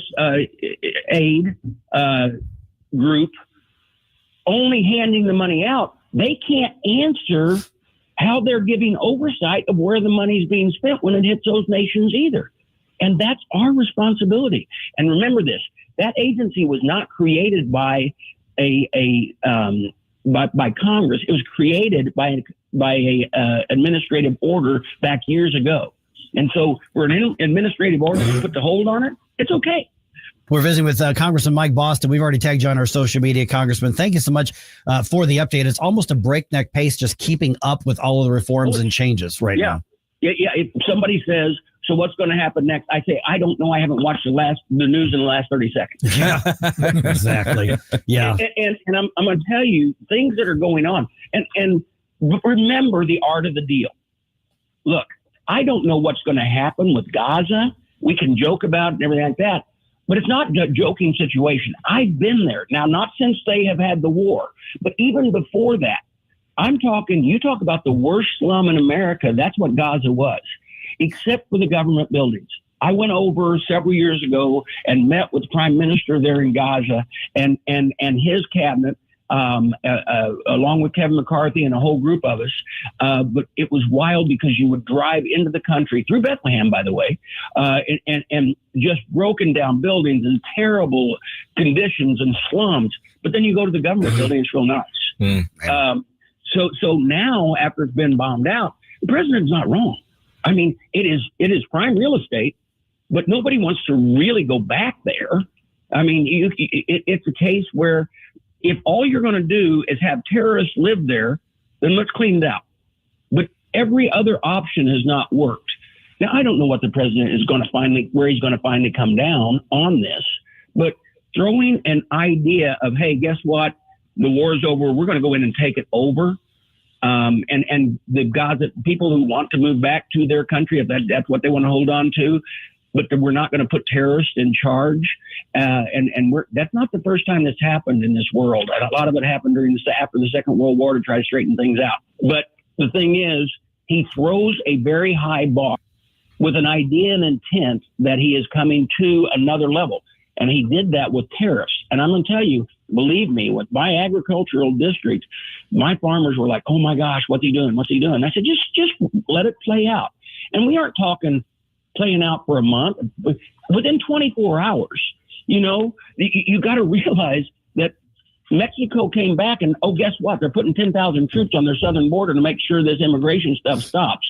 Canada all of a sudden creates a special force so that we can stop the flow of fentanyl and other issues across their border. You know what? That's negotiation, and this guy's really good at it. All right, Congressman Bost, we'll talk to you again soon. Thank you so much. Okay, thank you. All right, 314-912-1019. We got to really dig into that, the nation building aspect of that. On that. Yeah. I get where he's coming from. I'm still very trepidatious about the whole situation. Yeah, exactly. All right, 7:20 right now. Any big plans for the weekend? Apparently, there's a ball game on. Oh yeah, there's something going on. I think some kind of football. People have been talking about. Let's compare notes on that. All right. We'll do that right around 7:24. For podcast articles and more, find us on newstalkstl.com. We swapped out the first letters to make this promo legal to broadcast according to NFL rules so we can sneak by trademark and copyright laws. Don't miss Booper Soul Nifty Fine. It's the Philadelphia Eagles against the Kansas City Chiefs. You'll be able to watch the quarterback matchup between Patrick Mahomes and Halen Jerks. And don't miss the Booper Soul Shaftime Ho featuring Lendrick Kamar. So eat some Wickenchings, bring some deers, and watch football on your Tig Benfoot screen. It's Booper Soul Nifty Fine, only on Ox. Booper Soul. That was like pig Latin. Well, we gotta stay legal because they will go after you for anything. This is Booper. Yeah, it's funny because it's kind of a common joke every year that the Super Bowl police will go after anything, even if you're for instance. I mean, listen. Super Bowl. Okay, there I said it. Oh no, you're supposed to say the big game, right? The big game. I mean, because it's in case somebody didn't notice, it's in the news. I personally don't care about. If I want to be, maybe I don't care about the Booper Soul. The Booper Soul. But I mean, here's I'm going to start saying that now. That has absolutely been added to my my repertoire of funny things to say. And I'm one of those who just never came back after they went woke, and I just walked away. Same. So I'm not I don't have the white hot anger at them anymore. I just discovered that, it's really not a big deal if I'm not around. The complete and absolutely disinterest is kind of the worst place to be if you're any sort of entertainment vehicle. So that's kind of where they are, though. Yeah. So interesting, some things that are going on here. But did you see that in the Super Bowl, on the end zones, they are not going to have apparently for the last few seasons. I haven't watched, so I don't know, but they've had the words "end racism." Yeah, it's a banner at on the end of the back side of the end zone. Right. Yeah. Oh, really? Okay. All right. And so they're not going to do that in the Super Bowl. And that made headlines. Okay. All right. I mean, now we all still want to end racism. Right. We'll end the banner. But we end the banner too. We wanted to end the banner. So I'm just saying, of the 22 guys on the field at any given time, you've probably got 15 black millionaires. Yes, at least. And good for them. At least. So league minimum is like $1 million a year, isn't it? Something like that. So yeah. So they're getting rid of that, and then of course a bunch of people on the left like, no, dare you, and the NFL may be starting to see the light. I mean, I was a massive football fan before they got all stupid. And honestly, it was the Rams here in St. Louis that really pissed me off. Oh, yeah. With the hands up, don't shoot nonsense. Yes. That they were doing. And, then the NFL started doing, I mean, I'm like, no, I'm not like demanding everybody boycott. I'm just like, I don't need to spend my time on this, and I just kind of walked away. So I'm not like white hot mad. If you're excited about the game, okay, fine, whatever. I mean, I ended up saving a lot of time on the weekends. Oh, yeah. So much so that I decided to take out a big project and build my basement. There you go. And what makes your wife happier? And it makes my wife, she is so happy with that. Even the cat's happy with it. Oh, no kidding. Yeah, Well, that's she likes to spend most of her time down there. I know some folks who are not football oriented make it a big shopping day. Oh, yeah. Because they figure, well, the stores are going to be desolate because everybody's going to be at home watching or at a party. Oh, yeah. That's not a bad idea. There was other people like, we need to make the day after the Super Bowl a national holiday. Why?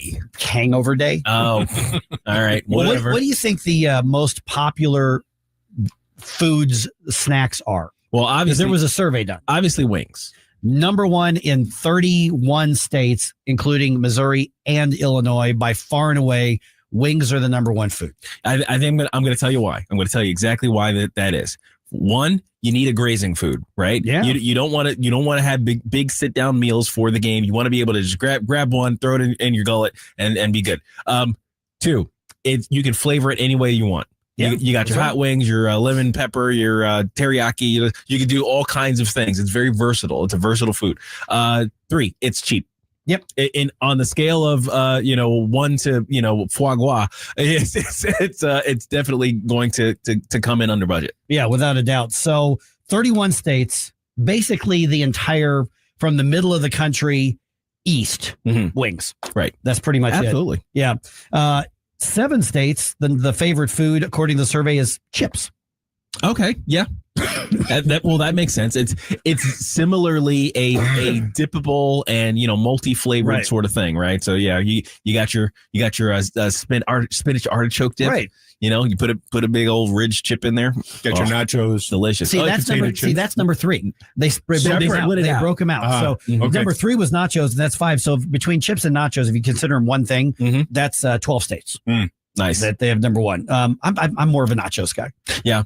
Well, is it just because you like the salsa or I like the meat on it and the cheese and all the stuff I shouldn't be eating. You want it loaded. I want it loaded. Okay. And you can only really load nachos because of their structural integrity. Right. Yes. You got to have the correct engineering. Yes. Of exactly. That. But see, when I was a kid growing up, man, a chip and then like French onion dip, that was like a treat for me. Oh, and yeah. I had that forever. Oh, yeah. But get this, 3 states, the favorite food is pizza. Okay. I mean, it's versatile, cheap. You just throw it out there. You cut it into, if you're doing like the St. Louis style, you cut it into a whole bunch of the right. If you're doing St. Louis style, what you do is you cut it into squares. Yeah. Then you go back and you cut it back into squares, and then you set it. You take the box and you flip it over so it's like holding it up, and then you throw it in the trash. Mike's not a fan of Provel cheese. I'm not. Iowa, Kansas, and Montana. This is so weird to me. Cheese charcuterie boards were the number 1, which tells me that these are not real football people. That's too fancy. That's way too fancy. And the one remaining state is Hawaii. And I got to respect this. Loaded potato skins. Okay. All right. I can respect that. All right. So they went high end on. Yeah, I'm good. I'm good with that. Because that takes effort. Right. I used to eat loaded potato skins like every time I went out to eat or something. And I decided I don't want to die, so I had to stop doing it. But I would have the potato skin, and then it would be carrying a cargo load of sour cream. There you go. Yeah, that's how to do it. So they may be politically wacky, but they've got good taste. They got that. I respect that. Oh, yeah. For podcasts, articles, and more, find us on newstalkstl.com. Remember those little smokies? Yeah. Little hot dog things. Yeah. That you would always see in the luncheon meat department.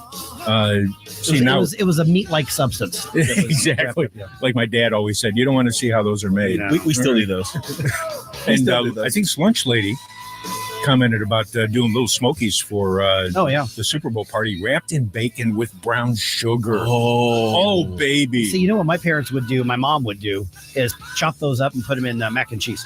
Oh, yeah, that's right. Mm-hmm. There's a lot of things you can just chop up and put in mac and cheese, and it's just the best thing ever. You know what's funny is technically, and I'm going to be that guy, you don't actually have to say and cheese, because MAC is an acronym for macaroni and cheese. Is it?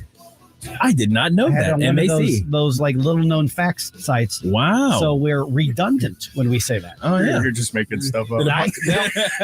I'm reporting what somebody else may have, because I always thought it just meant macaroni. Yeah, I thought it was just short for macaroni. But I saw one of those like unbelievable facts sites, MAC, and they said MAC is an acronym, macaroni and cheese. Wow. Now, maybe I'm wrong. Somebody fact check.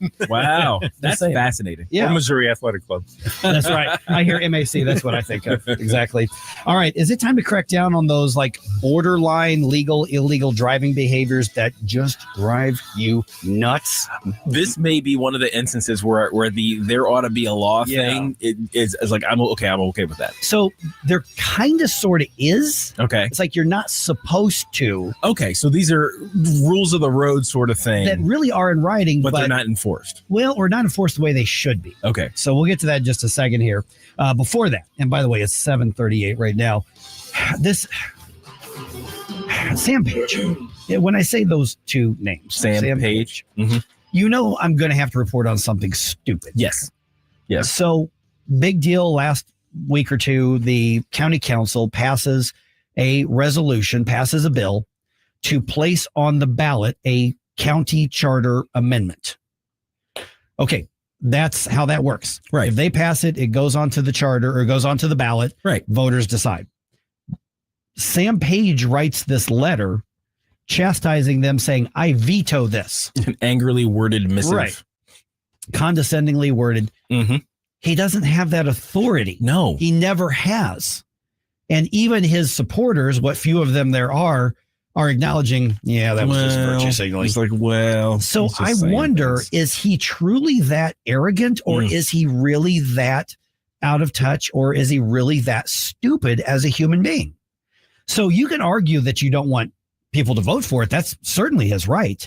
But saying that I veto this, it's not allowed to be on the ballot.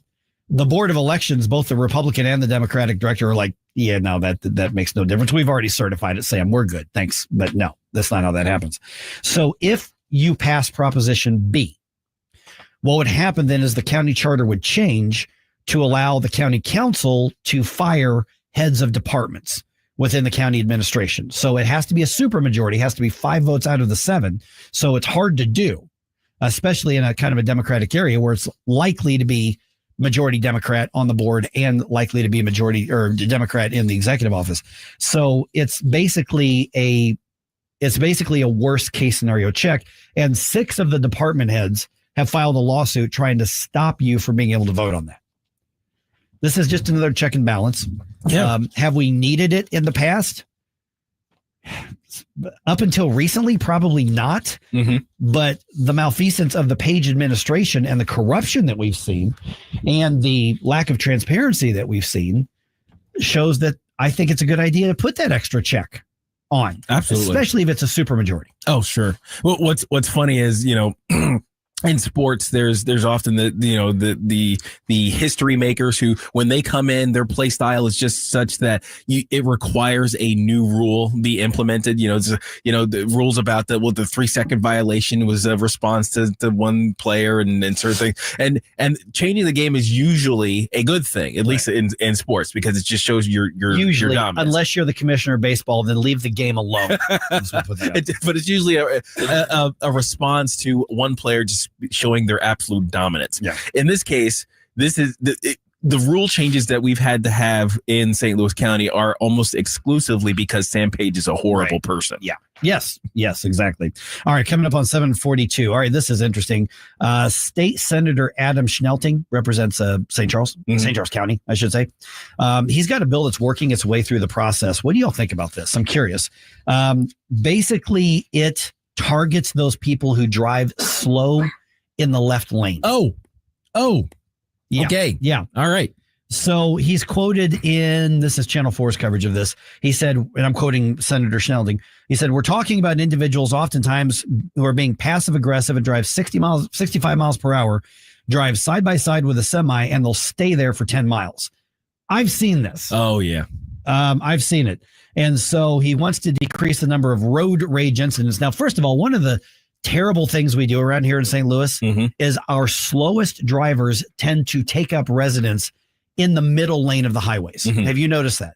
Middle lane, they go slow, people back up, and then people are trying to swerve around. It's crazy.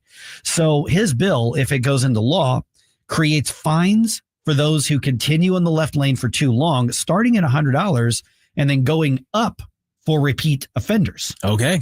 So if you got a habit of driving super slow in the left lane and backing people up, then it's going to cost you more money. You know what? I agree with this.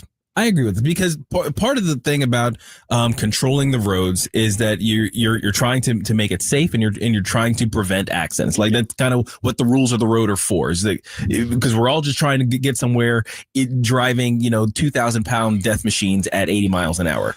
So now some of us are doing so at 60 miles an hour. Yeah. So the thing is that create the most dangerous thing on a highway is a speed differential. So, right. Yes. So it isn't just speeding necessarily. You're going too fast. It's the idea that the difference between your speed and most other vehicles' speed is what creates the conditions for accidents. Right. So if that's why on some highways they actually have posted minimums. Right. Right. And now I would it's like 40 in some cases. I would dare say that those are too low because I agree. The differential shouldn't be more than 20 miles an hour. Yeah. And even that's a stretch. Yeah. I mean, the reality is that if you can't keep up with the flow of traffic, take a side road.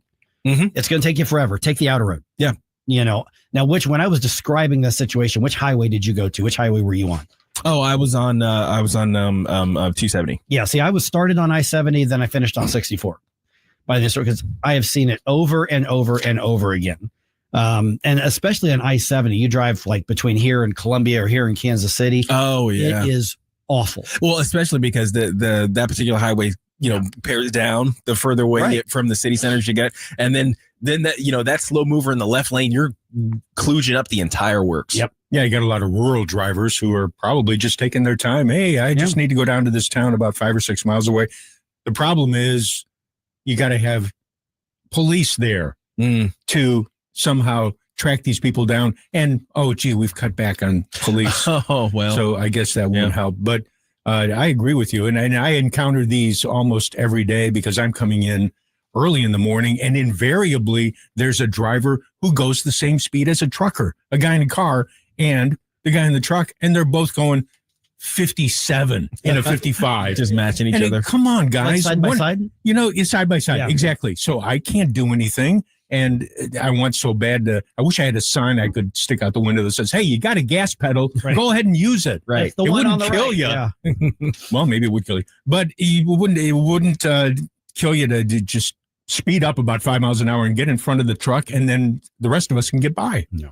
Yeah, in my head, there's a Ludacris song playing all the time. It's like, move, get out the way, get out the way. Now, there's a missing word. In the radio. I was going to say you didn't have all of it. Yeah, there's a missing word there. Yeah, but it's hilarious. But I wish there was a signal that basically a move signal. Yeah, that you hit or I guess it's flashing your lights, flashing your high beams or something when you get up behind them. I guess technically that's the move. Get out the way. And that used to be a polite request, and now people take offense at it. True. Yeah. True. I mean, I was driving here. I don't remember if it was Monday or Tuesday.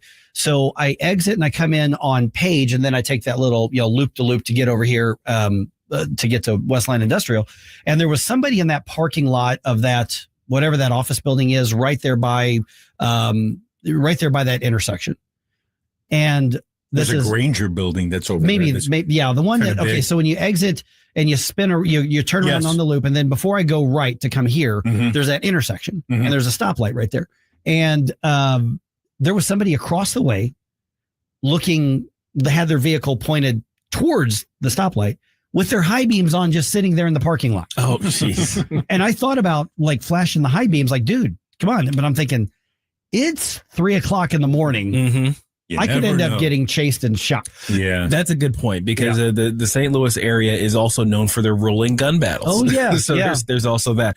Now, to be fair, I don't think most of those are ever connected to road rage. They're usually just no. There's a beef. Yeah, there's a beef going on there. But it's terrible, and I think our rumblers are agreeing with us as how terrible all this stuff is. Now, Lunetz brings up distracted driving as being a major deal, causing serious accidents, thing like that. Technically, they can pull you over for that now, as of January 1st. That's true. Although it has to be in addition to another. No, not anymore. Wait. As of January 1st. That's right. Yeah, that's right. because that's the way that it was up until January 1st. Is like they could write you a ticket if they saw you while they pulled you over for something else. Wink, wink, nudge, nudge. Mm-hmm. Now they are allowed to pull you over if they see you on your phone.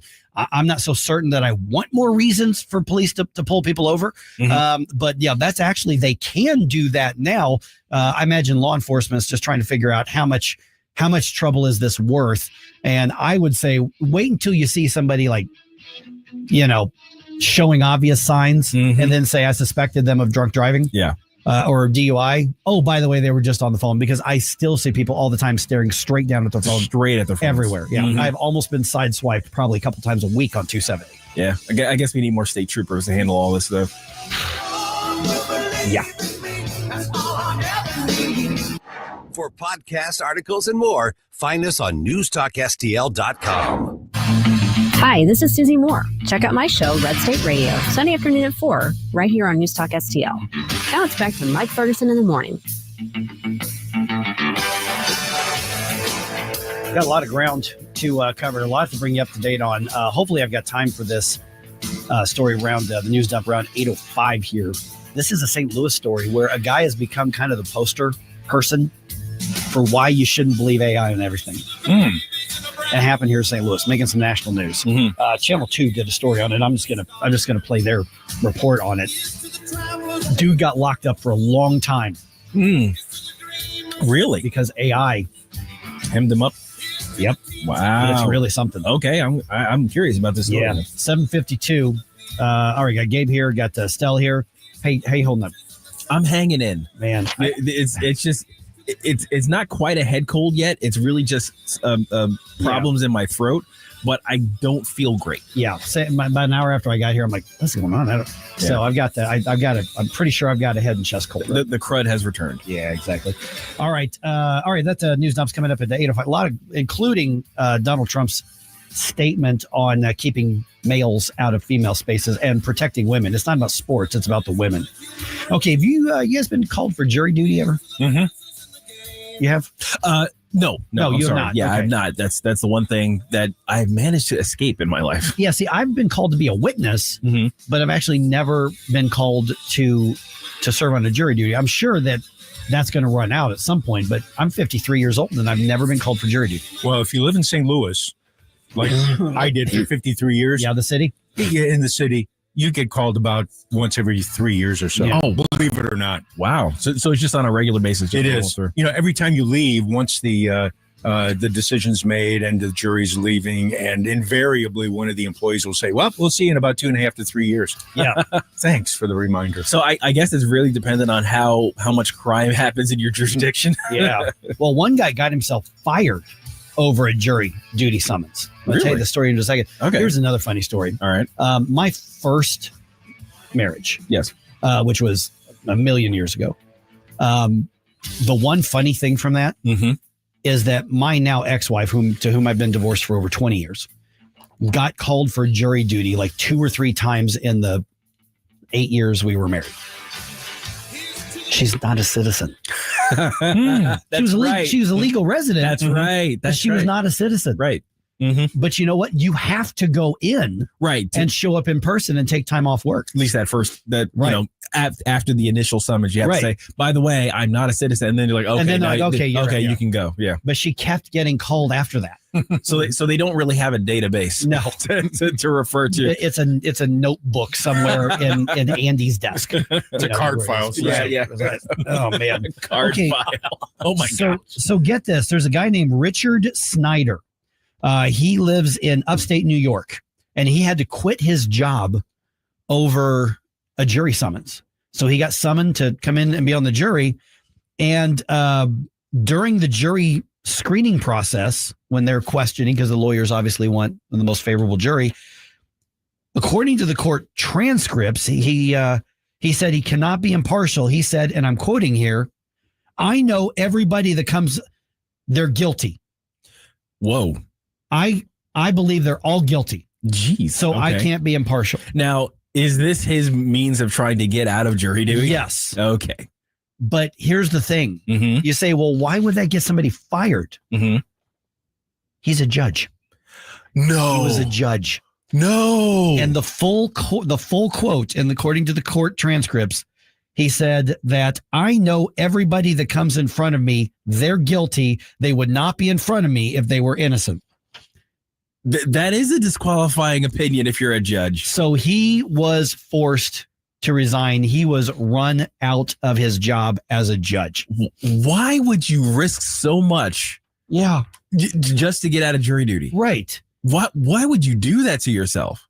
I mean, my guess is that if you say, well, I'm a judge, and I don't remember what level of judge he is, I'm actually a full-time judge. One of those lawyers is going to go, nope. That should be a disqualifier. Yeah, no. You'd think the defense lawyer would immediately say, well, I'm not really so sure about that. Yeah, he was asked again if he could set any preconceived notions aside, and he said, and I'm quoting, no, it would not be fair.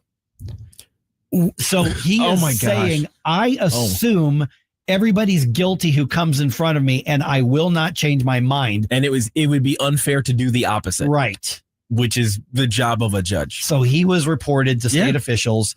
Judicial Commission interviewed him, and he said that he understood that defendants are supposed to be considered innocent until proven guilty, but that he still felt that people wouldn't be in court if they didn't commit crimes. How do you even get that high in the judicial system? Did I mention this is in New York State? Mm-hmm. Yeah. Wow. He was elected a decade ago. Here's what's amazing. Mm-hmm. He was not a lawyer before he got elected judge. Okay. Okay. All right. Makes sense. But I would think over 10 years, somebody would go, hey, Your Honor, just so you know, this is the Constitution. Mm-hmm. This is how this works. FYI. I mean, he may have a law degree, but he wasn't a practicing lawyer. But 10 degrees or 10 years as a judge. Yeah. 10 years as a judge thinking this. Which means there's probably 10 years worth of convictions that could very well end up being challenged. For podcast articles and more, find us on newstalkstl.com. Always be clear where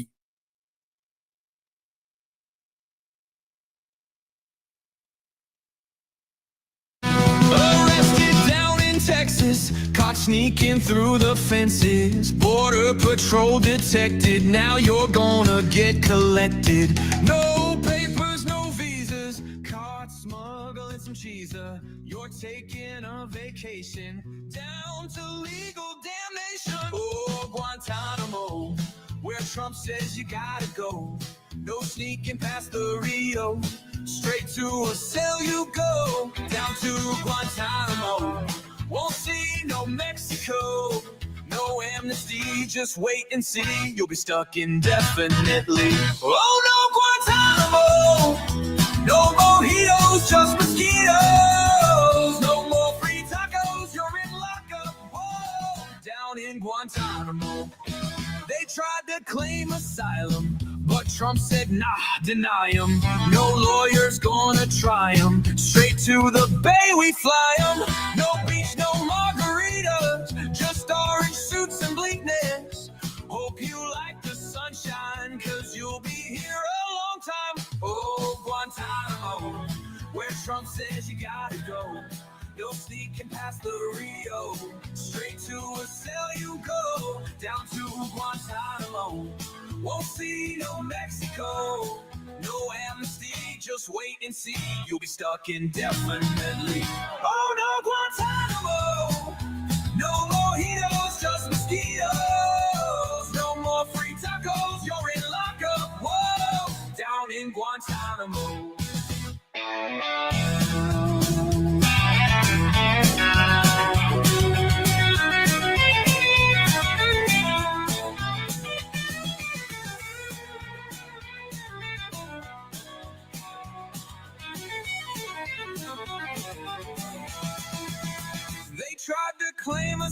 'em, but Trump said, nah, deny 'em. No lawyer's gonna try 'em. Straight to the bay we fly 'em.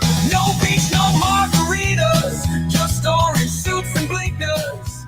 Hope you like the sunshine, 'cause you'll be here a long time. Oh, Guantanamo, where Trump says you gotta go.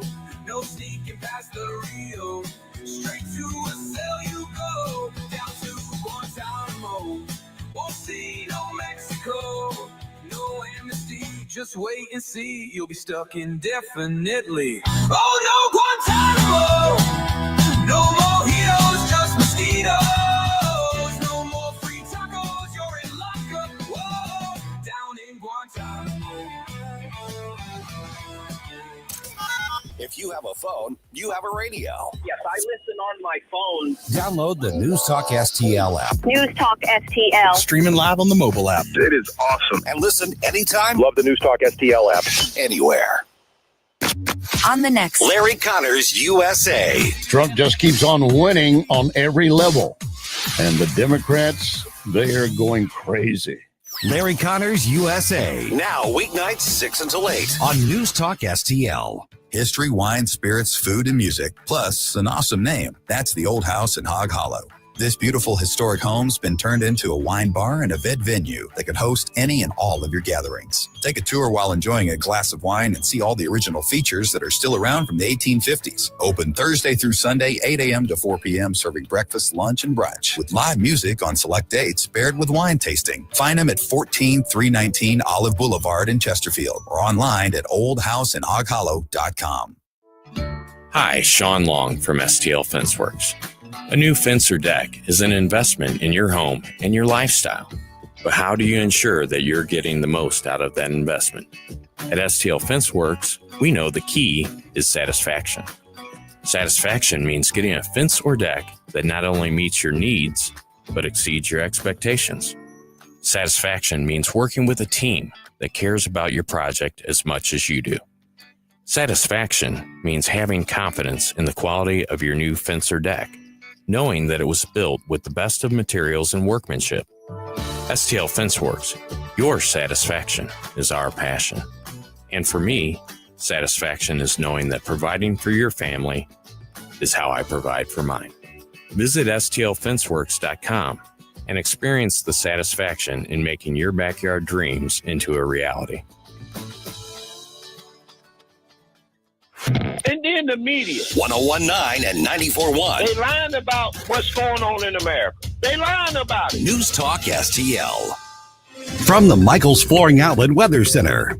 Rain on track for Saturday, but first we get Friday rolling with some sunshine and dry weather, but clouds gradually take over today. Today's high 43. Some cold drizzle this evening and tonight down to 34 for the low, and then cloudy with showers around Saturday morning into the early afternoon, 45 for the high. Then it's dry and colder for Sunday, a high of only 38, and yes, we are still watching for a couple of rounds of snow next week.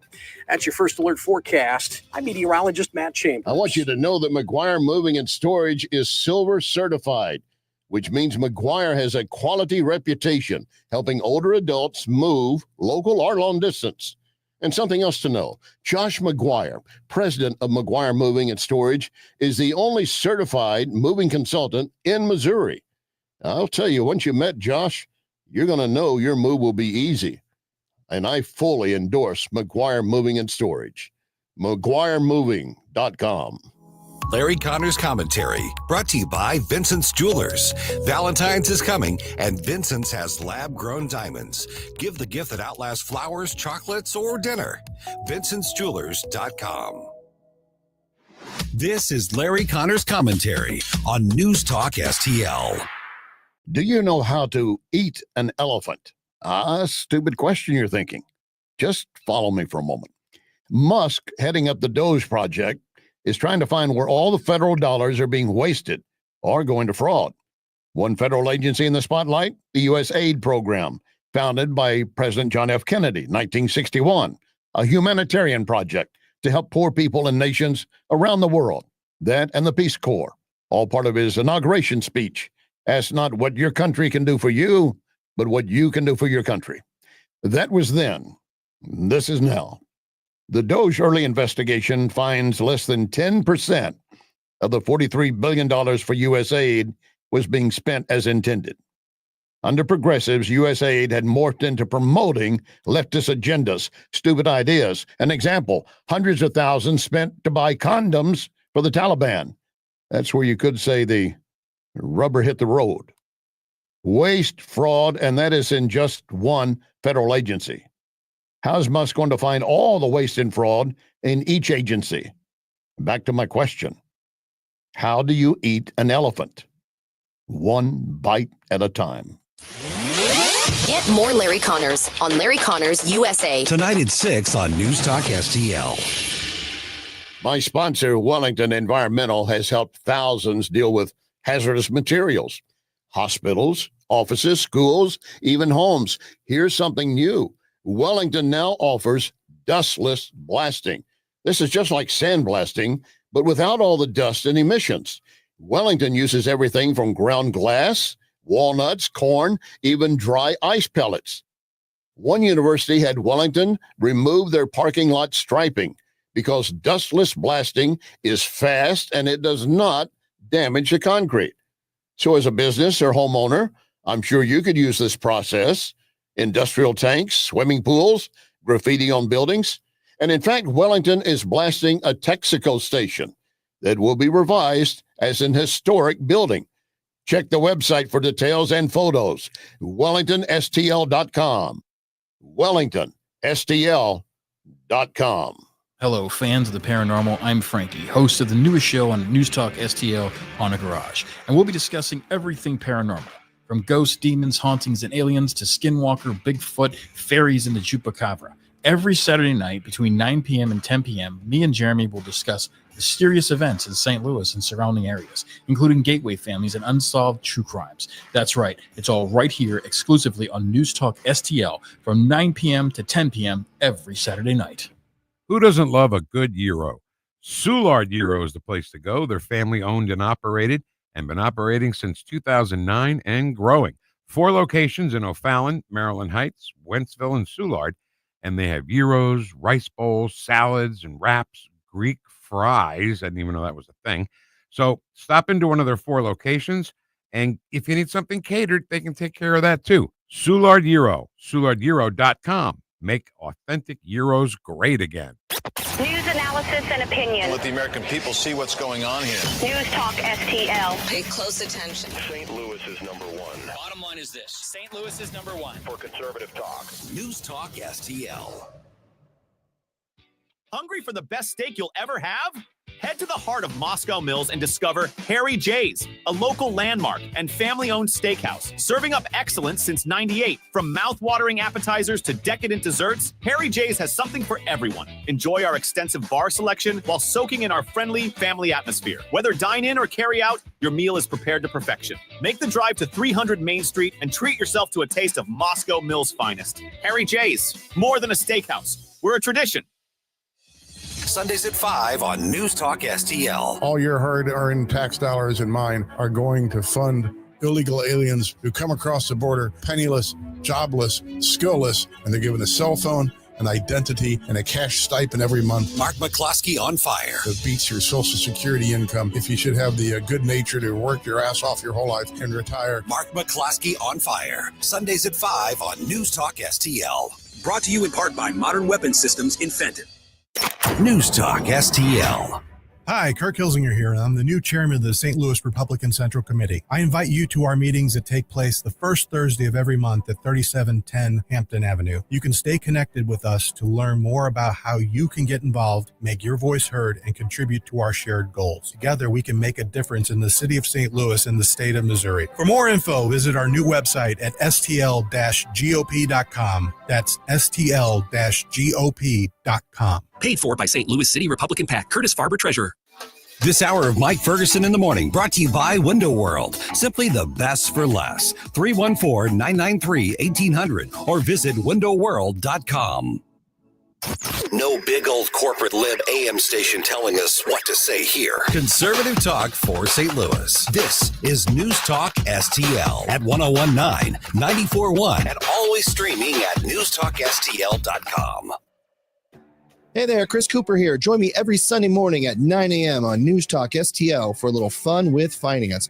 We'll talk about taxes, the economy, finance, and most importantly, how to enjoy the lifestyle you deserve. Serenity Wealth Now with Chris Cooper. Sunday mornings at 9 on News Talk STL. Tune in on Sunday and visit serenitynowtax.com for your free copy of my book, The New Holistic Retirement. That's serenitynowtax.com. Serenity Now! Hey, Colombo here for Intervine, a great local company that has customers all across the country due to the quality of their products. Intervine has the best flashlights, lanterns, headlamps, and even batteries, including the new Monster 2000 Lumen waterproof lantern and the Sentinel 2000 self-defense flashlight. Our home and vehicles are full of great Intervine products, and right now you can shop their website and get 25% off your entire purchase just by using my name, Tony, as your promo code. That's promo code Tony at Intervine.com. Now you can fly anywhere in the world and pay discount prices on your airline tickets. Book a flight today to London, Paris, Madrid, or anywhere else you want to go and pay a lot less guaranteed. Call the International Travel Department right now at Low Cost Airlines. 800-515-2397. 800-515-2397. That's 800-515-2397. This is News Talk STL. Staff Sergeant Mark Anthony Madrid. Staff Sergeant Samantha Cowell. I'm Staff Sergeant I am Alex Staff Keeler. Sergeant William Lewis, and I am proud to defend my family and our nation. The Air Force Reserve is part of the story of this great nation. I'm grateful that I have a chance to wear the uniform of the heroes that went before me. I'm proud to be part of a team that helps make a difference in the world. Every day, men and women from communities across this nation serve as reserve citizen airmen. Even as technology evolves and changes, our commitment to defend and protect this nation remains steadfast. We celebrate those who have served and those who are proudly serving. We celebrate our proud history and look towards an exciting and uniting future. Our mission is to fly, fight, and win in air, space, and cyberspace. And I am proud to be a member. And I'm proud to serve in the United States. And I am proud to protect our country. Proud to serve in the U.S. Air Force Reserve. KLGY HD3 Clayton, K270BW Bellefontaine, KNBS Bowling Green. This is News Talk STL at 1019, 94.1, and always streaming at newstalkstl.com. Breaking news this hour from townhall.com. I'm Rich Thomason. The January jobs report is just in, and in a big slowdown from December, America's employers hired just 143,000 people last month. Economists had expected 170,000 jobs to be added at companies, government agencies, and nonprofits. The job market is significantly lower than the post-COVID recovery period. The trend has been downward from the record of 7.2 million jobs in 2021 to 4.5 million the next year, and then 3 million in 2023. The Labor Department also reports employers are posting fewer jobs, down from a record 12.2 million in March 2022 to 7.6 million this past December. Correspondent George Williams says healthcare and retail led the way in last month's hiring. The unemployment rate slipped to 4%. 2 people are dead after a severe storm roared across eastern Tennessee last night. Authorities say that powerful storm may have spun off a tornado. Another manifestation of the Trump Act. The NCAA reversing its policy on so-called transgender female athletes. A day after President Trump signed an executive order to keep men out of women's sports, the country's largest college sports organization changed course. The NCAA announced it will limit competition in women's sports to student athletes assigned female at birth only. The policy update is effective immediately and applies to all student athletes regardless of previous eligibility. Greg Clugston, Washington. Secretary of State Marco Rubio says the U.S. is not getting out of the foreign aid business, but from now on, he says the aid we do provide will make sense and will serve the national interest. This as the Trump administration places most of the 10,000 U.S. AID staffers on administrative leave. Watching Wall Street ahead of the opening bell this morning, Dow futures up 16 points, NASDAQ futures down 8 points. More on these stories at townhall.com. Heard me talk about Relief Factor and how so many people enjoy a better, more pain-free life because of it. If you're dealing with everyday pain, it makes sense you'd want to try it first. Well, Relief Factor makes that pretty pain-free too with their 3-week quick start kit for only $19.95, less than $1 a day. Relief Factor is a daily supplement that fights pain naturally. Relief Factor doesn't just mask pain temporarily, it helps reduce or eliminate pain. Visit relieffactor.com or call 1-800-4RELIEF, 800-4RELIEF for Relief Factor. Hi, this is Rhett Rasmussen of BestHotGrill.com. We make the amazing Solaire infrared gas grills that are built to last and will consistently deliver better than restaurant grilled food. The Solaire infrared burner heats up to 1,000 degrees in just 3 minutes, even in the dead of winter. The high heat locks in the juices and flavor and grills food faster. Learn more about these fantastic USA-made grills at BestHotGrill.com. Solaire, hot, fast grills at... From the Michaels Flooring Outlet Weather Center. Rain on track for Saturday, but first we get Friday rolling with some sunshine and dry weather, but clouds gradually take over today.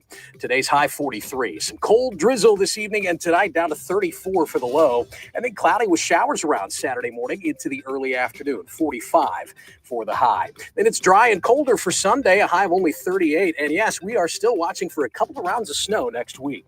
That's your First Alert forecast. I'm meteorologist Matt Chambers. This hour of News Talk STL is brought to you by Rodney and Jen Wallner and the entire Wallner home selling team at Berkshire Hathaway. Call them today at 314-810-SOLD. 314-810-SOLD.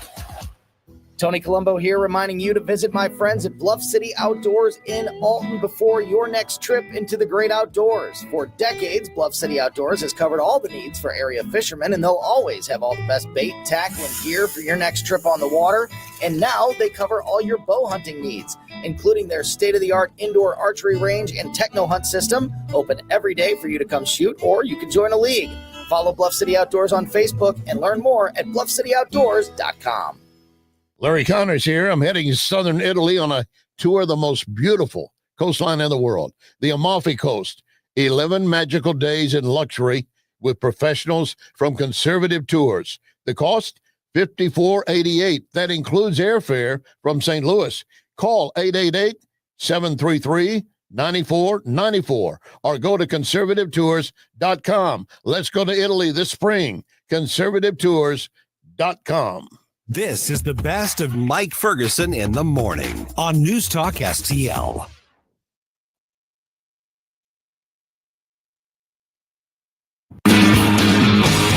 All right, Donald Trump follows through on a promise to protect, everybody always says women's sports, which it is, but it's actually about protecting the women.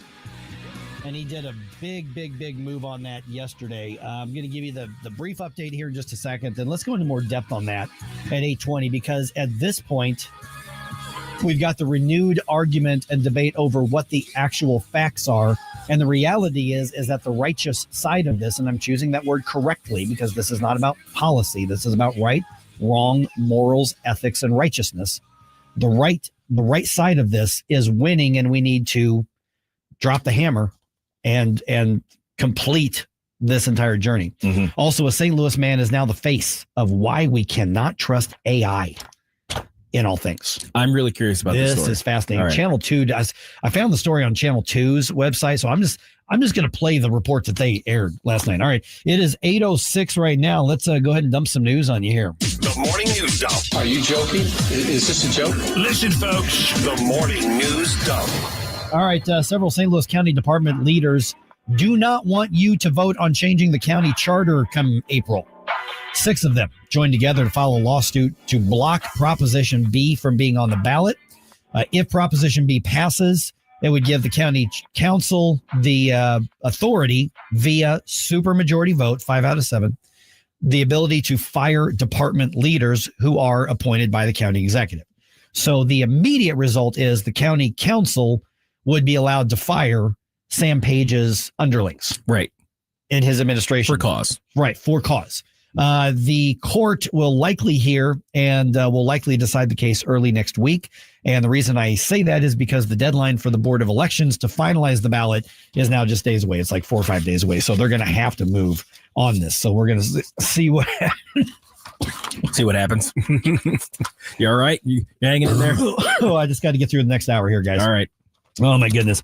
All right. A lot of people expressing outrage. We talked to Congressman Mike Bost about this just a little bit ago. Outrage, I say. I'm too sickly to pound my fist. Would you mind pounding me your fist real quick? Outrage. Outrage. Thank you very much. That's why I have a team around me. We're here to support you. That's right. Outrage over Donald Trump and Elon Musk shutting down, basically putting a pause on USAID. Right. Now, keep in mind, there are things at USAID that are likely completely legitimate. And we talked to Congressman Bost about that. There are other things that are probably not legitimate, that are really sketchy, but we do them because the world's a dangerous place and we've got to be sketchy sometimes, or at least that's the thought. Right. As in like destabilizing, dictators who are trying to kill us and stuff like that. Right. Not really legal, but Yeah. Kind of we don't want Iran to be stable enough to do what they really want to do. So maybe we poke at them here and there in the background, in their economy maybe and things like that to prevent money from flowing into the hands of various terrorist organizations. And then there's the hundreds of millions of dollars that are being exposed right now as completely wasteful and under the Biden administration just simply promoting an evil, leftist, immoral worldview.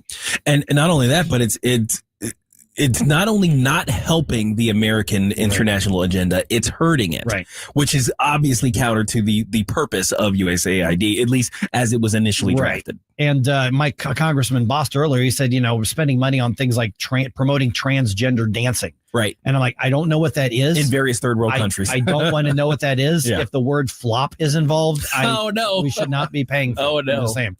All right. White House Deputy Chief of Staff Stephen Miller says he said what you just said. You said the agency is not using the money for the intended efforts. And so now people are saying, we're going to dig deeper. This is from Hannity on Fox. It's a playground for the swamp while our own people hurt and suffer. And Donald Trump came in and he said we're going to put America first, and he is putting America first.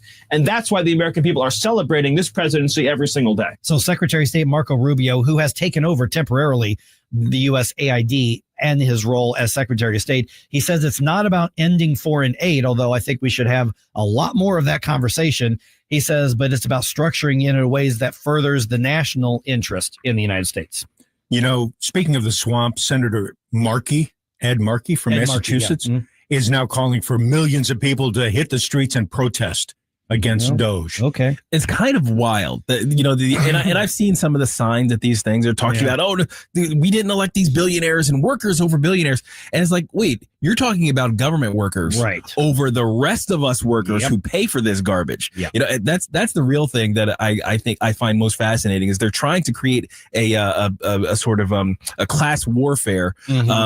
Even though they are the class that we have waged war on, basically.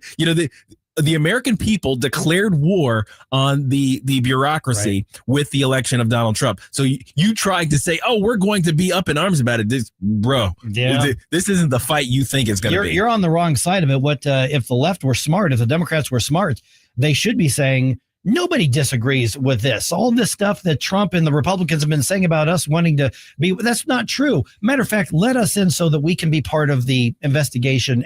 That's the smartest thing they could do, but we know that right now they're just really dumb. Yeah. And they're just screaming in the streets. Now, speaking of Doge, Missouri now has its own web version of Doge. The state Senate has established a government efficiency committee, which is led by Senator Mary Elizabeth Coleman. They've actually put a website up that allows you to report government waste and report fraud in the state government. I posted that on the Rumble chat box, and we get that up on the other. So that's up on our social media. Check that out. All right. President Trump taking action to prevent males from participating in girls or women's sports, and frankly, to stay out of the locker rooms. Surrounded by women and girl athletes at a signing ceremony, the president delivered on one of his campaign's key promises. With this executive order, the war on women's sports is over. He said boys and men can no longer compete in girls' and women's events, and that any violations will lead to a loss in federal funding. The president decried transgender ideology as lunacy and said his actions were restoring common sense. Greg Clugston, Washington. If only the war on women's sports is over. It's not, but I think we might be in the final stretch. Yeah, I think the left right now is throwing a fit because they know they're in there. It's in the end game now. There was an interesting side note that came up during that signing. By the way, over 3,500 girls and women were cheated out of first, second, and third place awards. Oh, wow. I mean, remember when they said it wasn't happening? Right. Or it's so tiny it doesn't matter, but that's the social contagion part. This became something that's actively pushed by K through 12 system, actively pushed by the higher education system, actively pushed by media. And so that social contagion, we've got to tamp down that social contagion and bring back, it's not even just about being moral again. It's about your lives are being destroyed on this. Absolutely. I remember a couple of years ago, we had talked about it here. It might have been when I first came on board with you guys, the 3 girls in Connecticut who filed suit, who lost track and field events to transgender participants, and they lost their suit. I think eventually they did win it. Yeah. But boy, they had to go through in Massachusetts, what kind of judge are you going to get in Massachusetts? It just, actually Connecticut, but same thing. Same thing. All right. Left-wing protesters yelled and chanted about Big Bad Orange Man on Wednesday all over the country, including at the Illinois and the Missouri state capitals. It was part of a national effort to hold protest rallies in all 50 states on the same day. They were basically mad about everything. Oh, sure. Yeah. I mean, I could give you the list, but let's throw bricks. Okay. Get this. All right. A man wrongly imprisoned because of an artificial intelligence program. Oh, geez. Is freed after prosecutors learn there was no actual evidence. Oh, boy. Okay. So Channel 2 ran the story yesterday. Chris Hayes is the reporter you're about to hear. Here's what he had to say. A grainy surveillance photo of an assault suspect on the Metrolink led a computer facial recognition program to identify Chris Gatlin. He would spend the next 17 months in jail because of an artificial intelligence program. It's really not right, to get accused of something that that you didn't do. Attorney Jack Waldron with the Kazali First Law Firm is suing on Gatlin's behalf. Even the assault victim did not initially think he was the right guy, warning police about his memory during this photo lineup. I was in and out of consciousness at the time. The victim picked 2 different suspects. Gatlin remained locked up in the St. Louis County Justice Center for 17 months before body cam video surfaced as evidence. Okay, they had body cam footage for 17 months. Oh, my gosh. But said AI tells us that this guy, now I don't know anything about the guy. Maybe he's a bad apple who's got a bunch of, I don't know. But the reality is that everybody agrees now he didn't do it. And he lost 17 months of his life, a year and a half of his life, because AI said, hey, go get that guy. Yeah, here's where it really hits the road, right? The rubber hits the road on AI. And you warned about this when it comes to AI, is the idea that we're going to stop thinking and we're going to outsource our own, reasoning and thinking to the computer. Yeah. And if the minute we stop doing that, when we stop, participating in the process, and we just, feed the bad information into the beast, and the beast gives us bad information back, and we take it as gospel, it's all over. Right. And so the key here is, are we going to retain our domain, our dominion over basically everything? Right. Seriously. Yeah. All right. The Blues get back on the ice tonight at Enterprise, hoping to get back to 500. They are 1 game under 500 right now. They are hosting the Florida Panthers. Puck drops at 7:00, and that game is going to be on FanDuel if you want to check that out. For podcast articles and more, find us on newstalkstl.com. Okay, it's official. The federal government now opposes mentally ill boys and men in women's sports and women's locker rooms. Somebody like, Mike, don't be so mean. No, he's just saying true things. I'm just saying true things. Yeah. So get the lawsuits ready, because they're coming. It's 8:20 right now. Don't forget, and I've actually only mentioned this once actually today. Tomorrow is Flashback Friday. Yeah, that's right. Get your request in. Today's the deadline. Send them directly to Stell. I'll be waiting for them. I'm not going to be checking my email for a little bit after this. So go ahead and check. Do you want to send those into Stell there? Or you can send it in a comment box. Oh, yeah. Now in before the show. Facebook or Twitter or Rumble. Yeah, go ahead and send those as well. Before we're out of here at 9. Yep. All right. So Donald Trump signs a new executive order. So there's 2 parts of this that I want to chat about. Okay. One is how savvy he is with this executive order. This is a far more disciplined Donald Trump than we saw in the first administration. Right. Far more. Yeah. He's got a plan. He's executing it pretty perfectly right now. Yeah. And it sounds like he's listening to other people, which is a new thing. So I want to talk about that and the effect of the executive order. But I also want to talk about the fact that this is another opportunity to win at least part of the culture war. And a crucial part of this isn't just another thing that the left and the right argues about. This is crucial because this has to do with fundamental reality. And I don't believe we should be moderate on this at all. No, not at all. Yeah. I mean, other times, the other aspects of the culture war, we should have a good faith discussion to sit down with coffee. You're either wrong or you're on the moral right side of this. There's no in between. Yeah, there's no middle ground here. No. And this is, I keep saying it, but this is absolutely one of the hills to die on, right. Because it concerns truth. It concerns, your ability to think, and it concerns a social contagion that has done irreparable damage to many, many, many children. Yep. All right. So here's part of what the president said when he signed the executive order into place at the White House yesterday. With my action this afternoon, we're putting every school receiving taxpayer dollars on notice that if you let men take over women's sports teams or invade your locker rooms, you will be investigated for violations of Title IX and risk your federal funding. There will be no federal funding. Okay, so this is that savvy part that I was talking about. Yes. I believe that Donald Trump version 1.0 in the first administration would have, with a lot of bravado, signed an executive order and said, this is the law now. Right. It's illegal now to allow the transgender, quote unquote, trans boys in girls' locker room. And that would have been tossed out in court and upheld. So this is different. This is him saying, if you do this, we are going to use this established law that other presidents have used for their agenda, Biden, and we are going to withhold the money. So you're not going to be arrested. You're not going to be sued, but good luck paying the bills. Right. Yeah. I think, somewhere in between, the first term and this term, he kind of had to get schooled a little bit on what the levers of power in government look like versus, what we would think they ought to look like or how it would work in a corporation where you can just simply make a rule and it is essentially law for your company. And I'll be really honest, I don't want a president with that kind of CEO power. Oh, no. No, I don't care who it is. No, not at all. So this is where Congress needs to now step up and say, we're going to put this stuff into law so that the next president, President Newsom, President Pritzker, God forbid, President whoever, doesn't just sign his version of 100 different executive orders undoing all this. So Congress has got to step up and they've got to stand united on this. So now let's talk about the cultural aspect of this. Not even just you're wrong, you bunch of perverts. Okay. Honestly, that's an accurate thing to say. Yes. You do not have, if you've got somebody who goes, well, he's a nice guy, he means well, he's just wrong on this issue. No, he's not. He's embracing evil. Right. She's embracing evil, whoever it is. So if you look at like mainstream media,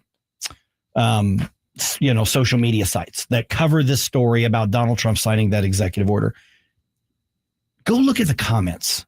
Yeah. The groomer wannabes or the groomer sympathizers and the overall buying into the perversion, they're outing themselves. And they're up in arms about this. Right. How dare you take away my toys? Right. And so they're outing themselves. And listen, if somebody who's on the wrong evil side is willing to, in a calm way, say, I don't understand where you're coming from, well, don't start screaming and yelling at them. But do not moderate your position. No, not at all. Do not acknowledge that they might have good faith, because they do not. You cannot end up in this mindset that says we should be surgically removing perfectly healthy sexual organs from boys or girls or breast tissue because the child says, I feel like this. That is evil. You do not come to that conclusion in good faith in any way, shape, or form. You can't, because you have to start with truthful statements about the nature of humanity. And then it makes it impossible to get to the trans ideology. So if they have gotten to the trans ideology, they have necessarily said untruthful things about the very nature of humanity. Right. Exactly. And so I think that they need to be forced to defend themselves, which they cannot. And some of the dumbest arguments I've seen, you conservatives, suddenly you don't believe in small government. If or you're going to parents' rights, And like, okay, you know what? When my kids were growing up, my son was, I don't know, 8, 9, 10, 11, 12, whatever. If he said something that's completely wrong and outside of my and I hauled off and smacked him. I don't mean give him a spanking, but I mean knocked him out. That's child abuse. That's not my parental right. Right. That is assault on another human being. Mm-hmm. It doesn't matter how fancy the office is when you mutilate a human being. The children cannot consent. Okay, so we have all the logical arguments, but let's talk about what's happening with the left, realizing, I think, that they are losing this. And I think you're seeing more and more of those on the left starting to bail for one of two reasons. They realize they're on the losing side. Mm-hmm. And after all these years, they're starting to look at this and go, what am I doing? Yeah. What am I doing? There have been a number of these, not quite walkaway stories, but essentially walkaway stories where, you know, kind of people wake up to the reality of the transgender stuff because it actually impacts them. Because more often than not, you know, when I've encountered people who are on the wrong side of a certain issue or have changed to the wrong side of a certain issue, it's because there's a personal connection. It's like, oh, but my friend, just is a great person, and then he came out to me, he trusted me with this, that he's X, Y, and Z type of thing, and it's like I want to support, and you can kind of see, okay, well, they're coming at this from a completely emotional standpoint. They're also, you know, on some level moral cowards because they don't want to, you know, risk saying something true becoming a wedge between them and another person, whatever. But in the same way, you have people who say my daughter was pushed out from her number one seat, you know, on this sports team by some dude. Right. And he's like, I saw it. It was like my niece, you know, lost out on a scholarship to college because they recruited some dude instead. And those things hit really, really hard. And all of a sudden now you have to reevaluate. Yeah. And here's the other aspect of this on the moral side of this as well, is that it's irreversible. And I think that lawmakers, and obviously the Illinois Assembly is not going to do it, but on the Missouri side, they are talking about ending the sunset on the weak law that was passed a couple years ago, which actually has been more effective than I thought it would be, but it still isn't strong enough, in my opinion. It's a small step forward. Yeah, because it doesn't criminalize the abuse. And it should. It should. And I think that's honestly because Donald Trump has hit this so hard and so boldly that essentially everybody who understands the reality now kind of has permission, because a year ago, 2 years ago, especially during an election season, there were still a lot of conservatives who feel as strongly about it as we do, but afraid to say something. Yeah. Because, well, you know, that's just how people, I think we're realizing, and Trump is exposing, people don't think like that. Even frankly, in the center of the spectrum, and even some on the far left, because where are the feminists? On all this? And more of those are kind of waking up to all of this. They're doing a J.K. Rowling. They really are. And so now they're not going to probably go campaign on it, but they're going to shut up on what they've said before. Yeah. Now, I'm so glad for this moment in history, essentially, where we have an opportunity to show some bravery. Yes. Because, you know, from a political standpoint, like you said, there's like, well, I'm on your side. I believe what you believe, but, you know, now's not the right time. You know, you'd also often get this kind of thing just because there's this feeling that the left can produce, because it has so many levers of social power in education, academia, the media, and entertainment, all those things, that they make it feel as though society as a whole is moving in a certain direction. And it takes a lot of bravery to be the one to stand against a tide like that. Right. And there, frankly, are a lot of moral cowards out there. I mean, sometimes me included, sometimes I, you know, fail on standing up for certain things. But now I think enough people have been brave enough. You got the Riley Gaineses of the world, the J.K. Rowlings of the world, who stand, you know, at the very least they have a platform to do so. Right. Yeah. You know, J.K. Rowling's got FU money, right? Oh yeah. So she's been handed out a lot of FUs recently on this whole thing. But when those people start, you know, standing up and they are unapologetic about it, it gives others permission, you know, those who are on the cusp, to start coming out of the woodwork on this stuff. And now, this time right now, this is the time where all of us need to gather together. We absolutely need to push even harder. Do not moderate. There should be a proposal in the Missouri legislature, and I don't think there's going to be, but there should be, to criminalize this and put the doctors who are involved in this in any way, shape, or form, any way of mutilation surgically, any way of injecting puberty blockers or any other hormones or anything on minors, they should be imprisoned. Yes. And I mean that sincerely, imprisoned, and lose their ability and privilege to practice medicine for the rest of their life. That's right. There is no reason they shouldn't have known better a long time ago. But a lot of lawmakers, including some of the Republicans, are scared to death of places like Wash U with all that money. Bring the hammer down, guys. Bring the hammer down. Do it. All right. Speaking of the Missouri legislature, one thing that they might actually move forward with is eliminating the state income tax. Could Missouri become the next state with a 0% state income tax? We're going to talk to one of the key people behind that effort right around 8:34. For podcasts, articles, and more, find us on newstalkstl.com. Good morning, Missouri. It's your boy, Joe Pags. I'll talk to you tonight at 10. But right now, let's get back to Mike Ferguson in the morning. I got the call today. You remember when the Trump tax cuts went into effect? I mean, there were people who were like following the news and listening to Republicans and Democrats argue about it and all that sort of thing. But then they went into effect. And all of a sudden you heard people going, whoa, my paycheck was bigger. Like I noticed. I don't remember what the percentage was. Yeah, I'm going to try to. Yeah, I don't remember what it was. But it was single digits. Mm-hmm. And we noticed it. I noticed it. I'm like, wait a minute, where'd that money come from? Well, it was because of how it was structured. Right. Because usually what you get with the various tax cuts is it changes the law on what your deductions are. Correct. That kind of thing. Yes. So you only ever can experience it when you do your taxes. Right. You get that one time a year. And then somehow, maybe if you are paying attention, you would notice that, okay, this the check that the government's writing me for my tax return is a little bigger than it was last year. But of course, if your salary is going up, if other factors are changing, if you just bought a house, people aren't figuring out, they're not connecting the dots that, oh, this tax cut bill put more money in my pocket.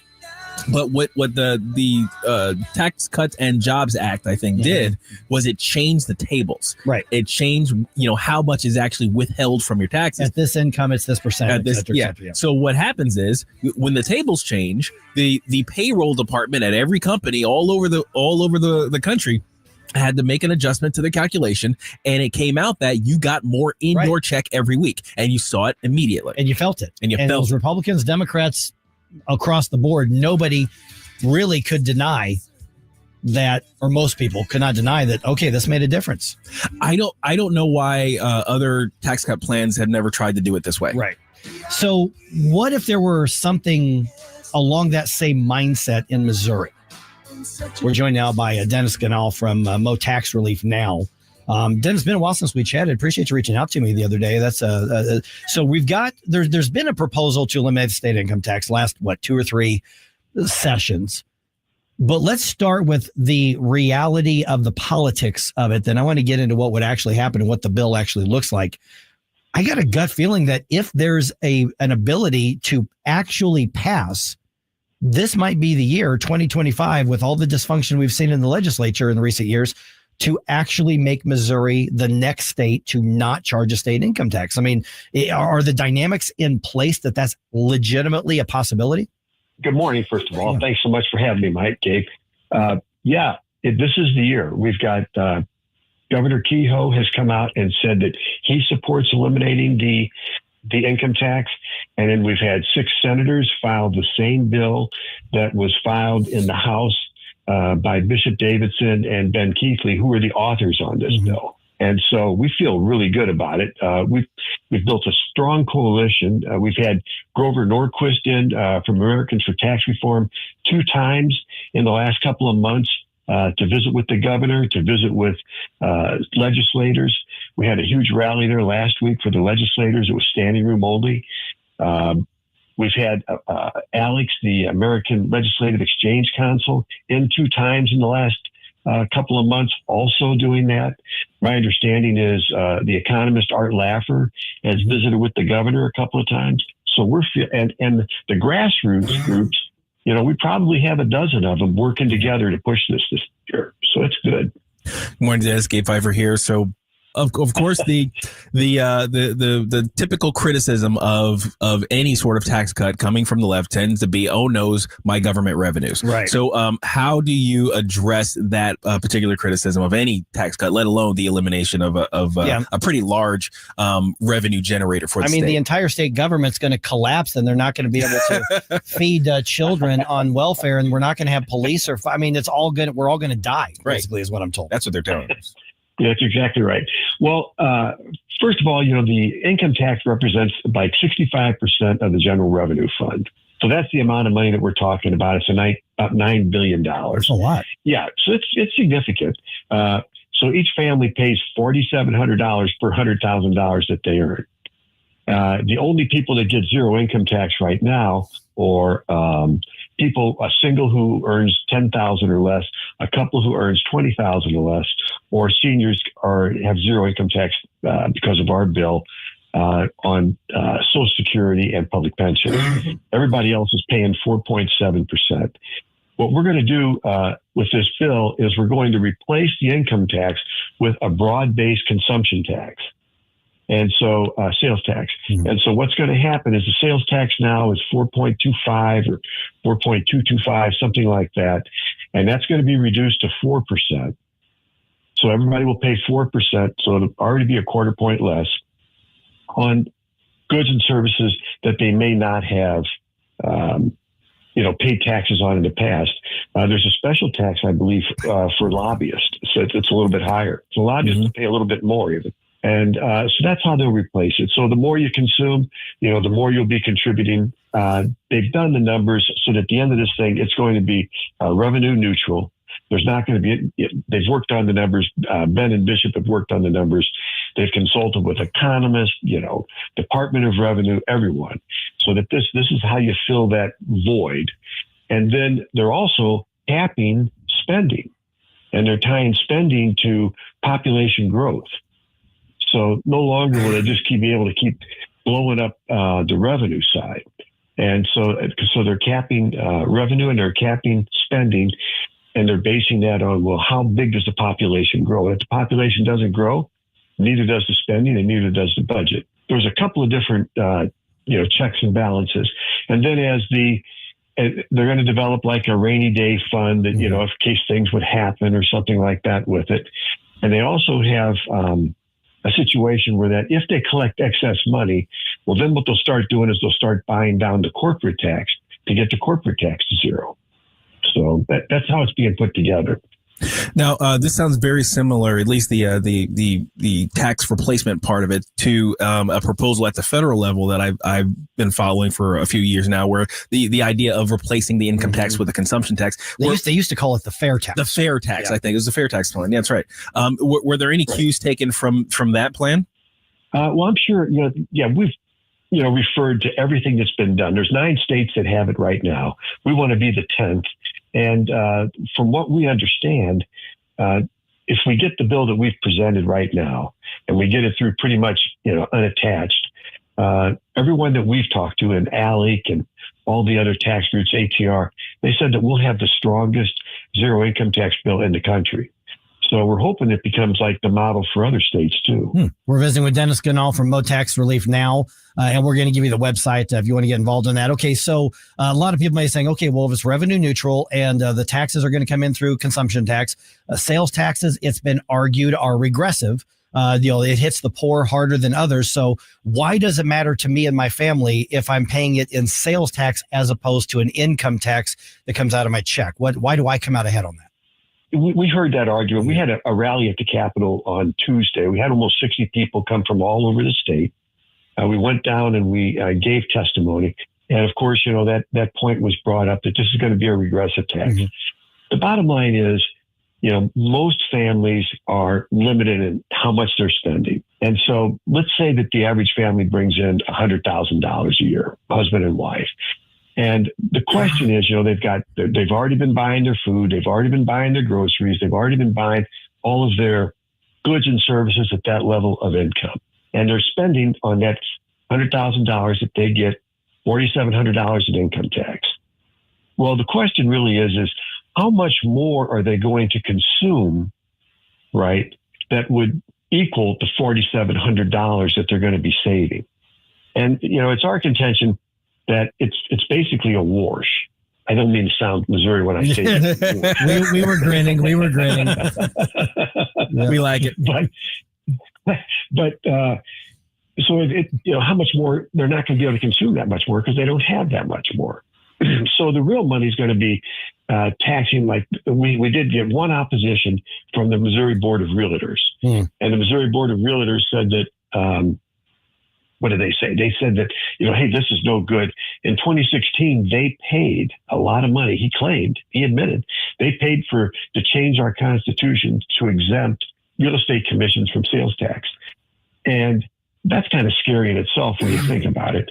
But the fact is, this bill will also eliminate capital gains, right? Because capital gains is part of your state income tax. Mm-hmm. So it's going to eliminate capital gains. So people that say sell their home won't have to pay capital gains on it anymore. And the other side of it is the sales agent, who's paying 4.7% in state income tax would now pay 4%. So they're even getting a downgrade on that. So it's 0.7% less. So I think in the end of this thing, what people are going to realize over time is it's going to be a wash, and it's going to set up Missouri to be a growth cycle. We've made it a great place to retire with the freeze, property tax freeze, and with the income tax exemption on Social Security. But now it's a great time to make it a great state to grow. My personal story is I've got a son who's in Chicago getting married this summer, and he and his new wife are going to move, and they're going to move to either Tennessee or Florida. And I asked him, I said, well, why? And he said, well, Dad, he said, they don't have state income tax. Yep. And so I told him, I said, well, look, if we can get state income tax to be zero in Missouri, will you move to Missouri? And he said, yeah, I will. So I think that's going to be the story with a lot of young people. Okay. Now I think I want to make sure, because I've just got one more hard question I'm going to throw at you. Dennis, you're not plotting to import another set of Cubs fans, are you? Mike Ferguson in the morning. Come on, bring him in. Come on, bring him. No, he's a Cardinal fan, and so he still listens to the Cardinals, and she's a Milwaukee fan. So I think she's kind of a wash. Yeah, so she's gonna have to win her way into our hearts. We'll see how that goes there. All right, Dennis, now let's go ahead and put the website, social media information out there, because there's going to be a lot, especially as this moves through the process, and I think that it's going to get to the various floors at the legislature. I think that there really is a chance here for this to pass. People want to stay in touch. They're going to hear a lot of accusations and a lot of claims. They need to keep correct with what's actually the truth about it. So how do they get in touch with you or find out more about the bill? If they go to our website, which is motaxreliefnow.org, motaxreliefnow.org, they can sign up, and I send out a weekly email update. So they'll be able to know exactly what's going on. We have a hearings in the Senate starting next week. So we heard it in the House this week. It should be voted out next week. And then in the Senate, the hearings start next week. So we'll be going up there again next week. And then that should be exec out in the following week. So we're on a pretty good path right now. Yeah, this stage in February, it really is. All right, Dennis, hey, appreciate the update. We'll check in with you sooner rather than later. Thanks, Dennis. Thanks, Mike. Thanks, Gabe. All right, 314-912-1019. I looked up the Tax Cuts and Jobs Act. Yeah. So there are 7 tax brackets, and each of them came down somewhere between 2 and 4%. And we noticed that. Oh, yes, because it was immediate. So with this here, you would notice that on your paycheck. Now, you may go to the grocery store and notice that the bill went up at the checkout counter, but you're going to notice the more money comes into your account. Right. All right. Got some thoughts on it? Let me hear it. 314-912-1019. This is 1019 and 94.1 News Talk STL. Gabe, we're gonna make it to the end here. Oh yeah, we're gonna get there. Home stretch. For podcast articles and more, find us on newstalkstl.com. Okay, I'm Lysoling everything down. Yeah, as we disinfect our various areas over here, because we're trying to take care of our fellow radio workers over here. I've got some kind of head cold that just kicked in about an hour after I got to work, and it's kicking my butt right now. Yeah, mine came in a little later in the afternoon, early evening of yesterday. So I'm hoping it's going to peak right about now, but Yeah, if somebody else is sitting over in the seat tomorrow, don't be surprised. Well, all right. So I'm just so Vic knows, I am scrubbing everything I could have possibly touched down. I've got a head cold, head and chest cold. Yeah. That's what it did. I got a kick out of when Dennis said it's a warsh. Yes. That took me back to my grandfather, Daryl Ferguson. Oh yeah. Who, now he grew up in the. Oh my goodness, yes. In the area in the Ozarks, South Central, not just north of the Ozarks. Okay. So Mocaine, that area down there up into Columbia, and my dad that was one of the words that my dad inherited was warsh as well. So when he said that, it's funny because we kind of looked at each other and I know. Yeah, and he called himself out. I was like, I hate to so. Yeah. Like, no, it's fine. That's actually funny. We like it. Well, and what's funny also reminded me, I mentioned my mom moved to New Hampshire, 4 months ago or something like that. Right. And she told me on the phone a couple weeks ago, she said that she's getting asked regularly, where are you from? You have such a cool accent. Well, she grew up in the Midwest. Right. She was born in Baltimore, but, she grew up in her childhood a little bit in West Virginia, but basically, over 70 years in the Midwest. And she's like, accent? What do you mean? Talking accent? about we're the Midwesterners. We're the ones who are neutral. Everybody who's different than us has the accent. Right. But if you're up there in New England, they're like, that is such a cool accent. Oh, yeah. I never thought of it that way. Absolutely. And of course, now I don't know what a New Hampshire accent sounds like. Yeah, I mean, it's like a Boston. But I was going to say it probably has a lot of influences from, that Massachusetts Bay Area kind of stuff, So, I imagine they have interesting conversations about around how they pronounce their various words. Right. Exactly. All right. Assuming I make it the next 30 seconds. Yeah. Vic Borselli is going to be in here as I continue to Lysol everything down. Yes, we promise you, Vic. We're not trying to get you sick. We are. And I got a cold. Yeah. That's what we got. Don't forget your microphone before you go. Oh, yes. I'm doing that right now. I got you, Vic. There it is. Me too. We care. For podcasts, articles, and more, find us on newstalkstl.com. Well, Always there be you clear. go again, listening to Mike Ferguson in the morning on News Talk STL. Arrested down in Texas, caught sneaking through the fences. Border Patrol detected, now you're gonna get collected. No papers, no visas, caught smuggling some cheese. You're taking a vacation down to legal damnation. Oh, Guantanamo, where Trump says you gotta go. No sneaking past the Rio, straight to a cell you go. Down to Guantanamo, won't see no Mexico. No amnesty, just wait and see. You'll be stuck indefinitely. Oh no, Guantanamo, no mojitos, just mosquitoes. No more free tacos, you're in lockup. Whoa, down in Guantanamo. They tried to claim asylum, but Trump said, nah, deny him. No lawyer's gonna try him. Straight to the bay we fly him. No beach, no margaritas, just orange suits and bleakness. Hope you like the sunshine, cause you'll be here a long time. Oh, Guantanamo, where Trump says you gotta go. No sneaking past the Rio, straight to a cell you go. Down to Guantanamo, won't see no Mexico. No amnesty, just wait and see. You'll be stuck indefinitely. Oh no, Guantanamo, no mojitos, just mosquitoes. No more free tacos, you're in lockup. Whoa, down in Guantanamo.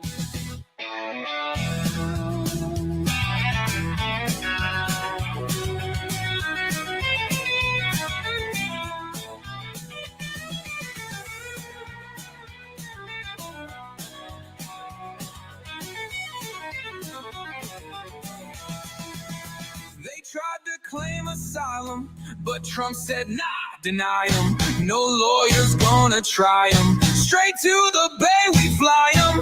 No beach, no margaritas, just orange suits and bleakness. Hope you like the sunshine, cause you'll be here a long time. Oh, Guantanamo, where Trump says you gotta go. No sneaking past the Rio. Straight to a cell you go. Down to Guantanamo.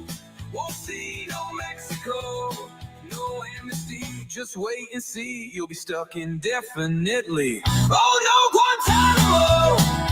No mojitos, just mosquitoes. No more free tacos. You're in lockup. Whoa, down in Guantanamo. You're listening to the best of Mike Ferguson in the morning on News Talk STL. Nate Lucas here for the Village Bar in the heart of Des Peres. Since 1948, the Village Bar has been the go-to destination for delicious food, cold drinks, and unbeatable atmosphere. Savor their famous wings, burgers, and onion rings, or grab a drink from their fully stocked bar. Catch all the big games and enjoy the company of their friendly staff. Plus, don't miss the 1879 Distillery, a one-of-a-kind experience right next door. The Village Bar offers the best value in town. Find the Village Bar on Facebook and come experience where history meets great times. You'll be glad you did. Stumped on the perfect Valentine's gift? We've got you covered. News Talk STL wants to help you paint the town red with your special someone. Enter our Valentine's contest at newstalkstl.com, and you could win an incredible prize package from the area's finest. Don't let Valentine's pass you by. Visit newstalkstl.com to register now. Brought to you by Newsteaders Fine Jewelers, Harry J. Steakhouse, and Papa Bear Popcorn.